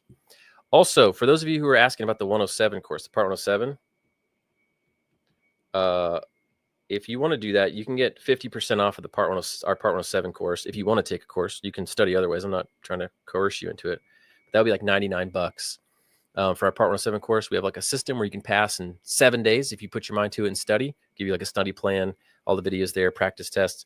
So if you enroll in this course, just email me and say, hey, Dave, I want the 107 course too, and I'll give you that discount link. I meant to set that up in there where you could just check a box and do it. But if you just email me, david@journallaunchacademy.com, I'll give you that too in case you guys are wanting that. But again, however you want to study for it, knock yourself out. There's a lot of people out there. We're not the only ones. Is a DJI Air feasible drone to map with? Yeah, I mean, I mentioned the Air 2S. The Air 2 is a 12 megapixel sensor, probably comparable to like a Mini 3. I got to be honest with you. One of the maps that we did in this thing was with a DJI Spark, which is like really old and is super crappy drone now. Actually, it might have been maybe it wasn't the Spark. Maybe it actually was the original DJI Air. I think that's maybe what it was, which I'm looking at here. So it struggled a little bit, but it's still, it got the job done. In the reconstruction, some of the images were a little bit dicey, but yeah. Air 3? No. Well, actually, did they do Air 3? I don't think they did. I think it was just the Mini 3 Pro, Mini 3, and the Air 2. Yeah, no Air 3 with Drone Link, and I don't think with Drone Deploy either. Question about desktop computer. What are good recommendations for one? Okay, this is a good question. Actually asked Chris Breedlove, who does our Your Drone Questions Answered podcast, to do a podcast episode on this. I don't know if it's come out yet, but you need an NVIDIA graphics card. I'm trying to remember. I need to see what I've got on mine. I think you need at least like 16 gigs of RAM, probably more, 32. You need probably Windows 11 or greater, 64-bit. I don't remember on processors. Try to get a good one. I would say you're going to spend, if you don't have a computer, you're probably going to spend a minimum of like $1,200 on a computer. What you could do is whatever software you're wanting to get, if you do want to process with one, usually they have minimum PC requirements listed on there. So you're like Virtual Surveyor PC requirements, DJI Terra PC requirements, and it'll tell you on there. But in general, I think it usually costs around $1,200 to get a PC that can process locally well. My PC is not like the strongest, but it's pretty good. I mapped a pretty large area of a college campus near here.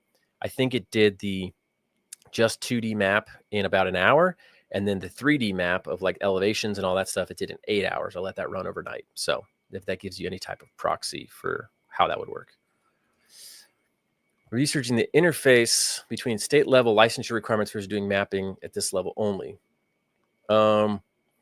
Yeah, again, depends on your state. I would look at like, what is your state definition of surveying and survey products, and make sure that you're not violating that. I know North Carolina is pretty strict on like doing mapping stuff, so you'd probably be more inclined to link up with a surveyor there. I know of a friend in California, somebody complained about his business, so he had somebody reach out to him.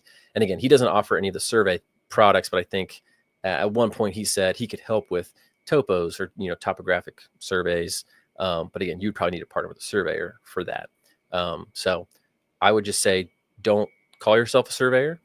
Don't offer to do any type of legal descriptions of property, establishing property boundaries.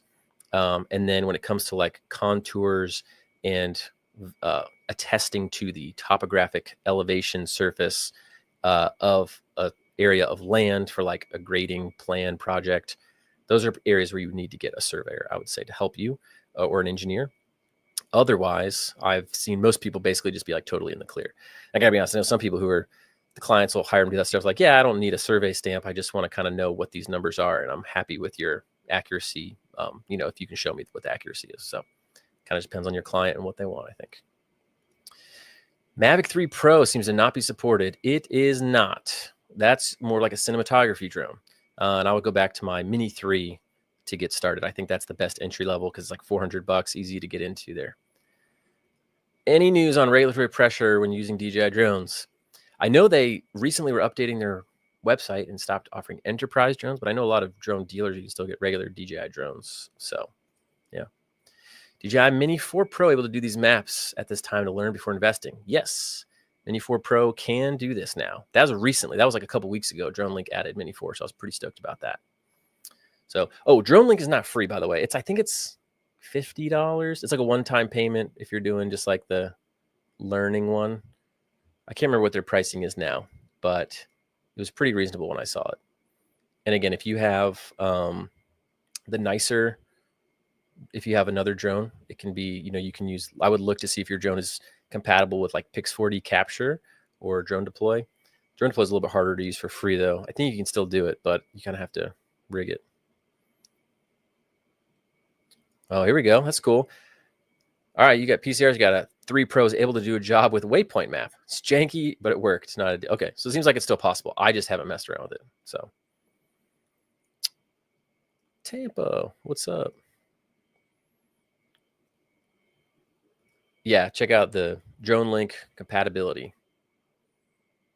All right, let me see what else we got here. Sorry, I know I'm behind. I'm trying to scroll down here. Mini 4 Pro, yes, great option.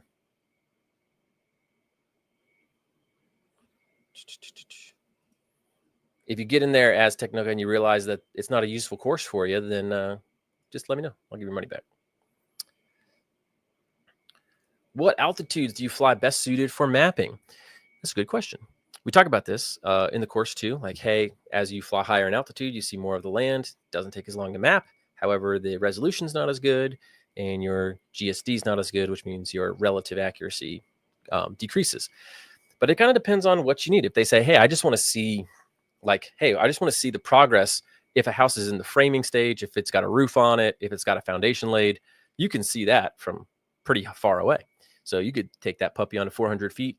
Even if your GSD was like 3 inches per pixel, who cares? Like, you're not measuring out down to the inch if you're just looking to see the progress of a house, right? So if that was the case, take it to 400 feet, like your max, if you can fly that high in your area. If they were like, hey, I would like to, I want to make sure that they're building the dimensions of the house correctly, or like, can you tell me what's the length of the dumpsters I have on site, which I don't know why they might want to know that, but if they need some type of more accurate measurement data, or let's say you're doing like a 3D reconstruction of something, you're gonna need a lot better GSD, so you're gonna have to fly lower. But the bigger sensor you have on your camera and also your focal length plays a part in this. There's a couple things that play into account, but in general, the nicer, bigger sensor, the more data it's going to capture, higher resolution, and the higher you can fly, and the faster you can do your job. That's why Wingtra, I think this has like a 42 megapixel camera, and they're sending me another one that's like a 62 megapixel. So I can fly this one at 400 feet, where I'd have to fly even like a Matrice 4, another drone, at like 200 feet or something to get the same like resolution. Wow, Chris, 11. Oh my gosh. Congrats, man. That's great. I don't even know if I knew we had 11 courses. Cool. Yeah, thanks, Jay.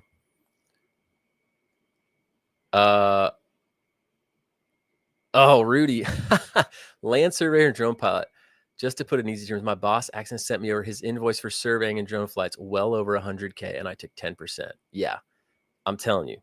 Surveyors make good money, as they should. You got to go through a lot of training and get licensed, and it's a rigorous profession.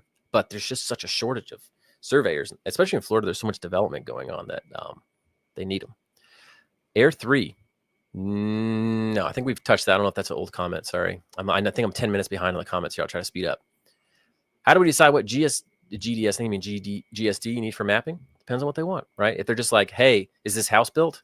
You don't really need much GSD. But again, horizontally, you're going to go 2 to 3 times the GSD will give you accuracy. So if they say, hey, I need to measure this and it needs to be accurate within an inch, then you're going to need a GSD of like 0.3 inches, 0.5 inches, something like that. And you'll just have to fly lower until you hit that point. So you just kind of have to see what the requirements are, how accurate the measurements need to be, or just like how good of a resolution the map you want it to be. Like if you're zooming in and everything's fuzzy, it just doesn't look as good.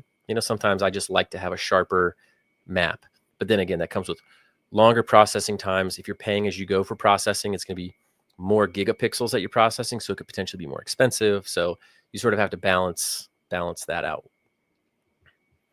Oh, Phantom 4 Pro is great, John Goodman. Those are great. I think those are like 1-inch sensor, 20 megapixels, usually great. How long for an absolute noob to get schooled and running? Need your Part 107 license eventually if you're going to do this.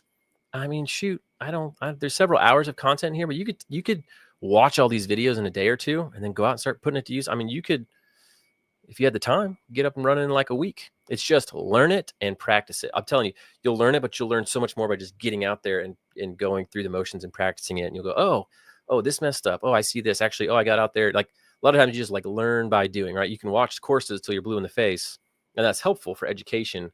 But then you need to go put it into practice, try it out, and see, oh, wait, I forget how to do that. Hold on, let me go back and look, learn up a little bit more, kind of get your bearing straight and kind of figure out where you are, okay?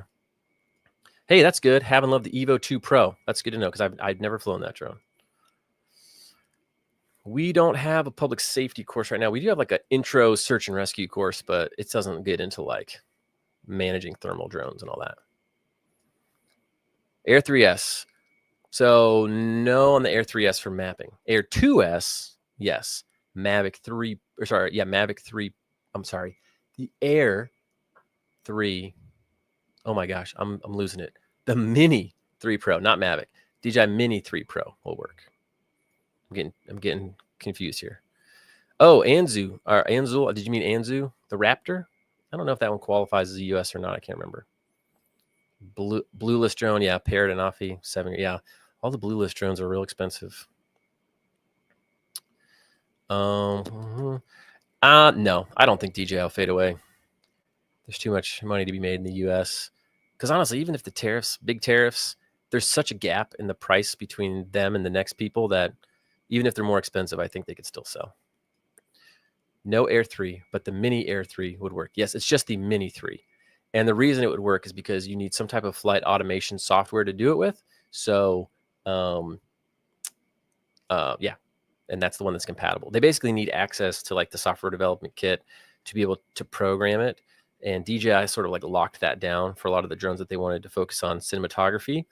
And they want to push people to buying like the Matrice 4 and stuff. They're more expensive ones. So there's only a certain amount of drones that they can program that for.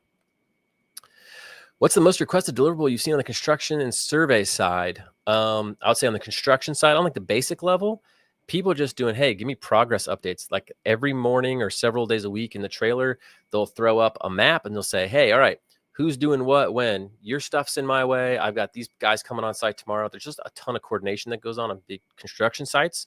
So they like to have really updated maps. Like the big construction and engineering firm my friend works at, he's a survey manager for. He's like, we have like hundreds of people that have access to like their drone data and their orthos. Everybody from just looking at where are we at progress-wise to people doing like actually calculations and slope analysis. But owners that are out of town, they want to see the progress and what's going on. So I say that's a pretty commonly requested deliverable is progress, like an ortho and images for, hey, let's progress update, plan, coordinate, keep a record of what was done when. Again, like there's been stories about, oh, hey, you guys didn't do the right protocol for this like manhole that you guys installed, but they were able to show through their progress report, oh, actually, no, we did, look, you can see it's at this stage, then it's at this stage, and it's at this stage. And they were able to prove that, hey, this wasn't our fault. It was another third party that messed something up. So that's that. And then on the survey side, I see a lot of drone operators who have some skill and knowledge being able to help with the field work. So instead of going out with your little GNSS receiver and pole data collector every 25 feet, shooting a point, like this is how they're doing it. Like two-man teams, several teams, like walking the property. Now you can fly the site, get tons more data points, and then you're just going to go out there and do your check shots, which is basically like a way to validate the data. So he's like, hey, here's what the GPS receiver said or GNSS receiver said was the elevation of this spot in the coordinates. You go check that on the map, you see what the differences are, and there are ways that you can measure the root mean square error and kind of see how accurate that is and tied to real world coordinates. But again, that gets a little bit more advanced on that side of things. The advantage of local processing, that's a good question. you typically have more control over the output. So in cloud processing, you're saying, hey, here's all my pictures. Go, you do your best to put them together. If you're doing local processing, let's say the software has trouble matching up some tie points in the images, or it can't find the ground control points correctly. A lot of, maybe you didn't use a regular checkerboard target for your ground control point. Maybe you use some other type of known fixed feature that you could see. You're able to just have a lot more control in the locally processed software. You're able to say, hey, actually, let me go manually show this software where these two images match. And it helps it like tie it together. I've seen that on like a 3D model of a building. It was having trouble like matching up the corners just because of the way the sun was hitting or the shading. And so the guy teaching that course was like able to go in and say, hey, actually, software, these 2 points are the same. And when it gave it a couple extra tie points, the software is able to see, oh, okay. And then it was able to assemble everything else and put that all together. So typically you have more control. Yeah, you bet. Yep, you got it. I know a lot of people that use Mini 3 with Drone Link and it works okay. So I wonder if there's like a firmware thing or Mini 3 Pro. Yeah, most of I've seen people in the Mini 3. What are other hidden costs? You need a drone, software, your license, register the drone, $5. Batteries, I would put that as part of the drone. I think that's it. I mean, if you want to do business, you might be like getting an LLC in your state or maybe some business costs, but I'm not sure any other type of costs. Correct. Mavic 3 Classic, not a good fit. No Mavic 3S for mapping. You can do like images with it. That'd be good. You bet. Thanks for coming. Let's see. Power lines for survey, software-wise. I would check on the power lines. Sometimes they want LiDAR data. If you're trying to detect like sag or like vegetation encroachment and stuff, a lot of times they want LiDAR. But if you're just doing like locating like utility poles or assets, that might be different. So I guess it depends on what they want power line wise, if photogrammetry would be okay. Oh, yes. Sorry. This is good to know. FYI, Mini 4 Pro, you have to have an Android device. I think Root ran into this problem. Maybe the Mini 3 Pro as well. I'm not sure. Let me look. Yeah, Mini 3 and Mini 3 Pro. You have to have an Android device. Good call. Root got hung up with that. Not with the Air 2S. You can do Apple. I'm assuming that they'll maybe do Apple support later for the Mini and Mini 3 Pro, but not right now. Oh, yes. What's up, Tybee Jeffro? So I'm going to go look to see everybody who signed up before midnight, and then tomorrow morning we'll add those 2 ones. It doesn't happen automatically. We got to go in and we'll manually add it to your course. So you can take a look. If you want them faster, you can email support@dronelaunchacademy.com. Ask Kaylee, hey, Kaylee, can you go add these to my account now, please? And she'll get them done a little faster. But we'll try to get them all loaded up in the morning. Oh, the offer we have up. Sure, Terry. Sorry, I'm still behind on the questions here. Drone mapping and modeling fundamentals course, lifetime access, $150 off tonight. Teaches you everything you need to know about photogrammetry, creating 2D maps, mainly for construction and planning, different types of geospatial use cases. 2 free courses if you sign up by midnight: landing construction clients mini course and how to take progression shots mini course. All of this is lifetime access. 30-day money back guarantee. If you hate it or you just change your mind, just email us, support@Drone Academy. We'll give your money back. Go to mappingdeal.com. Just sign up. If you want to look at the course first, you can just go to dronelaunchacademy.com and navigate to it, and you can read about it more first if you want. Then if you want, why did I put 2 E's on springtime? I'm losing it. The promo code is springtime if something messes up for you. That's the deal there. Ooh, M350 with P1. That's a pretty big boy drone right there. Mavic 2 Pro. Yes, Mavic 2 Pro is great for this. You can use that with, I think you could use that with Pix4D capture, drone deploy, and drone link. How can I get into pay to practice? Orlando can't see if I have a job posting related to drones without 3 years of video editing experience. Well, we're not doing any video editing here, so I'm not exactly sure how to like link this up for you in this. But really, I mean, you don't have to you can just go start mapping stuff. I mean, you can go out and you can map your house, your neighborhood, as long as you're not flying, you're obeying the rules, controlled airspace, 400 feet, not flying over people, that kind of stuff. I'm not sure. I think it depends on what drone you're talking about. And we're doing more like grid mapping, not the waypoint stuff. Hey, Tito, already took the course last year. Great info. Thanks, Tito. Exactly what I do now, just reading what you've seen as well. Cool. Mini 4 Pro over the Mini 3 Pro. I think they're pretty comparable in terms of mapping. I think Mini 4 Pro's got some advantages on like range, I think is the main one. And maybe some of the image processing features, like more like the software stuff. But I've looked at them side by side and I don't really think they're that different, to be honest with you. So I'd probably go Mini 3. How in depth do you have to get with analyzing the data? Was it more hand over the information? I guess just kind of honestly depends. I know some people that just do the model and then they hand it over. But it's like, you always have to ask people, what are you trying to accomplish? Like, I think one of Rut's first jobs that he ever got with mapping, we talked about this a couple years ago. Somebody called him. They were trying to get their inventory. They had these giant like coils, like steel coils. And they're like, hey, we want to see how many we have on our site. And we want to be able to like rearrange them. And so they were literally going to rent, gosh, I'm going to destroy this wing truck. I keep hitting it. They were going to rent a bucket truck to go out and like take pictures. So they tried to hire Rut. Hey, Rut, can you go up? Can you just take pictures from the corner so we can like count up our stuff? And he's like, well, I can't do, like, I could, but it'd be a lot better if I just created an ortho for you, like a map. You can see everything. He's like, and then I can put together a report. I can go and I can mark them by like they were different colors, different types. And I can just give you a report of it. So like your team doesn't have to do anything if they don't want. They're like, oh, great. So a job that was going to be like $100, $200, I think he made several $1,000s off the course of that job because they kept bringing him back to check things and say, well, hey, how much space do we have here?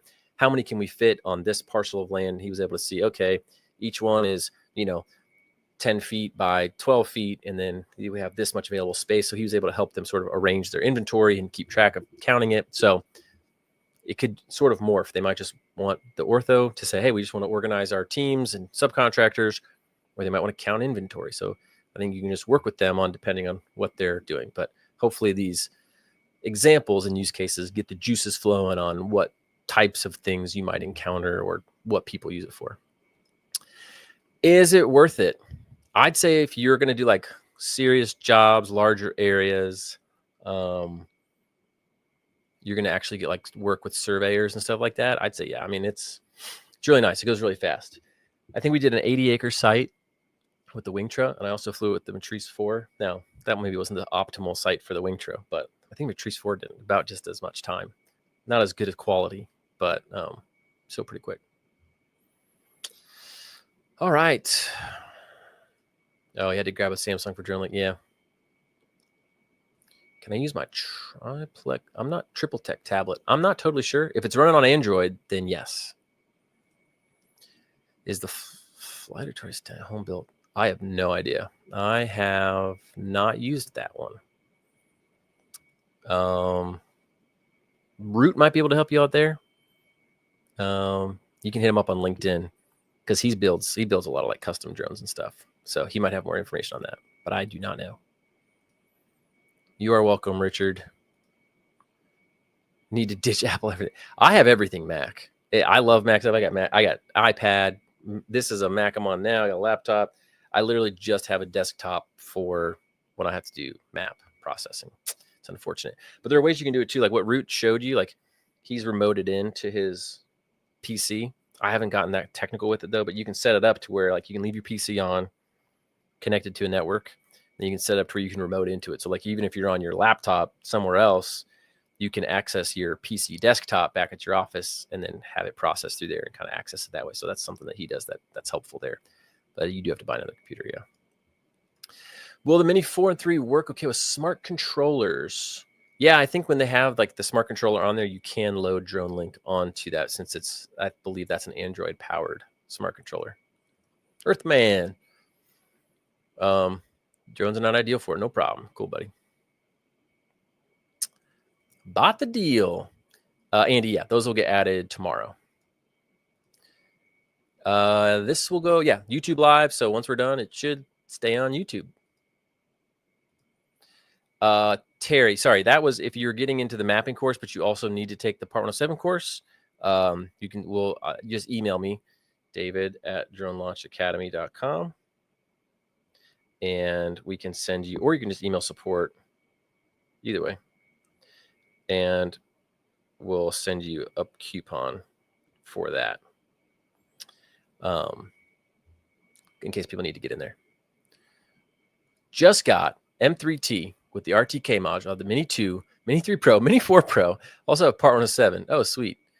We go through the settings, like the mapping settings of like how to capture data, flight plans and patterns, angles, what happens when you have like changing elevation on a terrain, like that changes how you plan out your mapping. The guy from Wingtro is telling me that he has like a mine where they have to basically like go up a mountain. And so they had to like do the maps in stages at different elevations because you want to try to maintain a relatively equal distance from the ground as you're flying, because you want to kind of maintain the same elevation so you have the same GSD, or else you're capturing different, your overlap is going to change as the elevation changes if you think about the camera angles. So, we go through all that stuff, what settings to do in your processing software.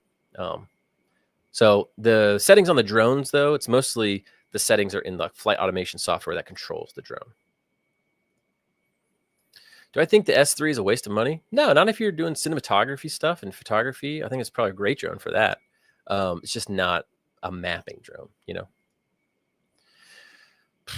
Do I charge per hour? Most people I know that are mapping don't charge per hour. They usually charge per like flight or per job. And I think we talked about, like, if you're doing an ortho, typically people don't do orthos for less than a few $100s per flight and map, up to a few $1,000s, especially if you're working for survey firms and you're doing field work stuff for them. I mean, they're charging out probably $100 an hour for field crews. So I know a lot of drone pilots still charge 100, 150 an hour, at least internally, to think about their own time. So, you bet. Coyote Crackers, promo for 107. So if you get in the mapping course, or if you're already in the mapping course for some reason and you don't have a 107, you can just email me, david@dronelaunchacademy.com. It's on there, and I'll send you the link. If you have all Apple gear, can you not use the cloud versions of these mappings? Oh, sorry.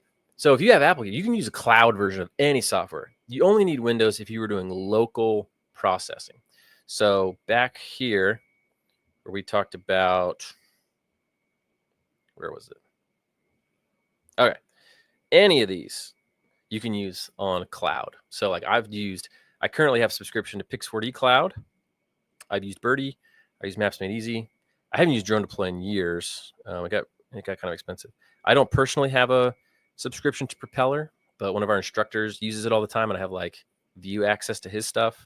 But any of these, because you're just giving them the data, you're giving them the images, and then if you are using Survey Control or PPK, RTK, any of that stuff, you give them that data, and they process it, and then you get an email like 6 hours later, hey, your map's ready. And then you log in and use it. Actually, I was going to show you all what that looks like here. I got the Wingtra. Got the Wingtra cloud up here. All right, y'all see this? So this was the job me and Root did about that. This is the orchard in Frostproof, okay? So you can see this is like the base map over here from, whatever they use, Mapbox or Google Earth. And then this is from the Wingtra. It's going to look blurry, but it renders, So we use these ground control points here. You can zoom in. Again, it'll look blurry until it clears up. So this was from pretty high up. But it automatically, this was all cloud processed. So we're looking to get elevation data so you can see, we can do a little map inspect so you can click anywhere. I'm not as familiar with terrain. Is it terrain? There we go. So you can see this map, you can see the elevation, northing, easting. We can click all over it. It slopes down a lot. So up here, we're 186 feet, crazy elevation in the US. And then it really slopes downhill a lot. We're at 100 feet down here. But this was a survey job that Root had with a survey firm, and they created a topographic map with this, and they used drone data. He had already flown this with a Mavic 3 Enterprise. We were just going back out, and we flew it with LiDAR and with the Wingtra kind of as a test flight.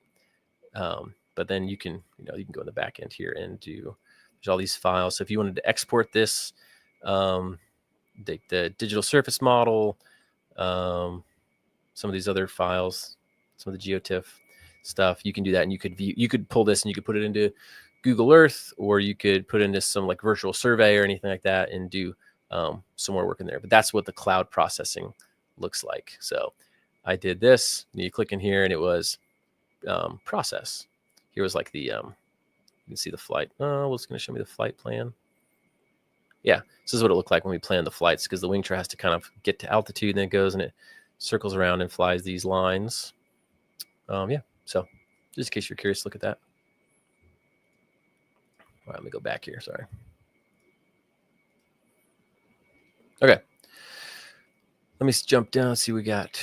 I've put the Mini 2 and Mini 4 Pro with smart controller. Okay, cool. I use Mac phone and laptop, so it looks like I can't use my Mini 4 Pro. But if you have the smart controller, that's an Android device, so you can do that.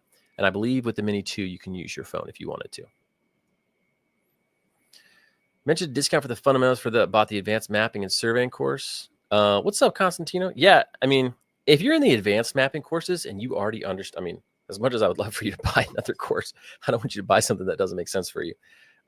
If you already understand everything in the advanced courses and you're cruising along fine, and you already understand photogrammetry and everything, then the fundamentals course probably doesn't make sense for you.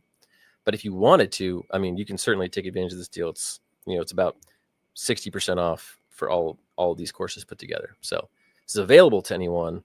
I just don't want you to get something that you don't need if you already know this stuff, But I guess you could get it, 30-day money back, get it, look at it. If you're like, oh, I already know everything in here, then just let us know. Give your money back.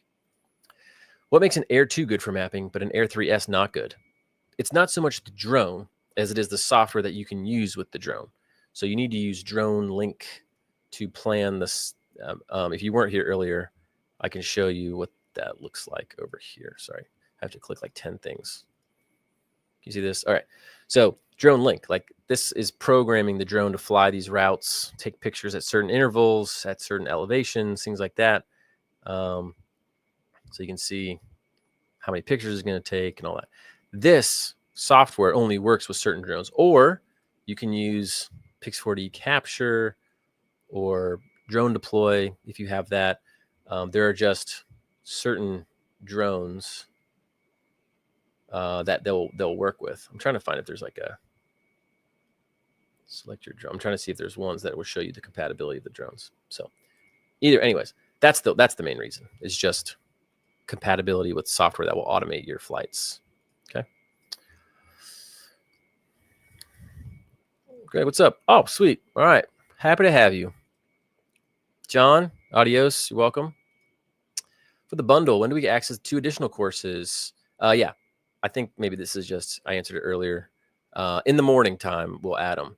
I mean, if you really want, I can go through. I'll try to see who has already signed up, and I'll try to add them for you guys tonight before I go to sleep.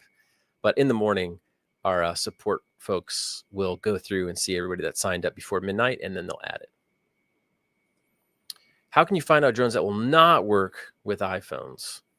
So if you go to the Drone Link site, let me get that back for you. Sorry, I keep hopping around here. My bad. So Drone Link. So real quick, if you go to Drone Link's like homepage, there's a big button on the screen that says supported drones. Here, I'll just do it for you. You go dronelink.com, supported drones right here. Okay. And it shows you. Now it shows supported, but these little eye icons, right click on that and open it in a new tab or whatever. Go here, it'll show you there's no IRS support. Okay. Review installation details. Okay. It'll just tell you what's supported. Okay. Mini 4 Pro. Let's check that one out. Mini 4 regular is not supported. Again, no iOS support. Okay. This is saying the RC Pro is not supported, but I checked before and it was, RC N2. Yeah. There we go. So you just got to check this to see if what you have is supported. It sounds like also other people have used the waypoint option. We don't train on that. So if you can figure out how to program waypoints to take images, I know sometimes you say, hey, fly from this point to this point and take photos every 2 seconds. A lot of times that works. I know I've seen some people mess around with that. You can like design it to fly a waypoint mission and then say automate images every two seconds. I think that's how they kind of get away with that. So that's an option. It's not the most scalable or ideal option, but it is an option. All right. What else we got? Cool. Just about the course. Nice. Eric. What's up, Constant? All right. Sounds good. Shh, no rush. Awesome. Nice. Taking your exam in the next 2 weeks. Congrats. We'll study up. What software do you use with your Matrice E for flight planning and processing? Okay, so flight planning, honestly, it's got a huge controller. Hold on. So this is the controller. Look at my next to my face for the M4. And it's super bright. So I will sometimes just do it on this. Otherwise, you can use DJI Flight Hub 2. Let's see if we can pull it up for you guys. DJI Flight Hub 2. On that, it's DJI Pilot 2, I think. But if you do, it's like you can pay for like a nicer DJI Flight Hub does all sorts of different things, but you can do mission planning on there too. I think it just limits you to like 5 active projects at a time. But let's see if I can pull it up. Kind of slow. Sorry, hold on.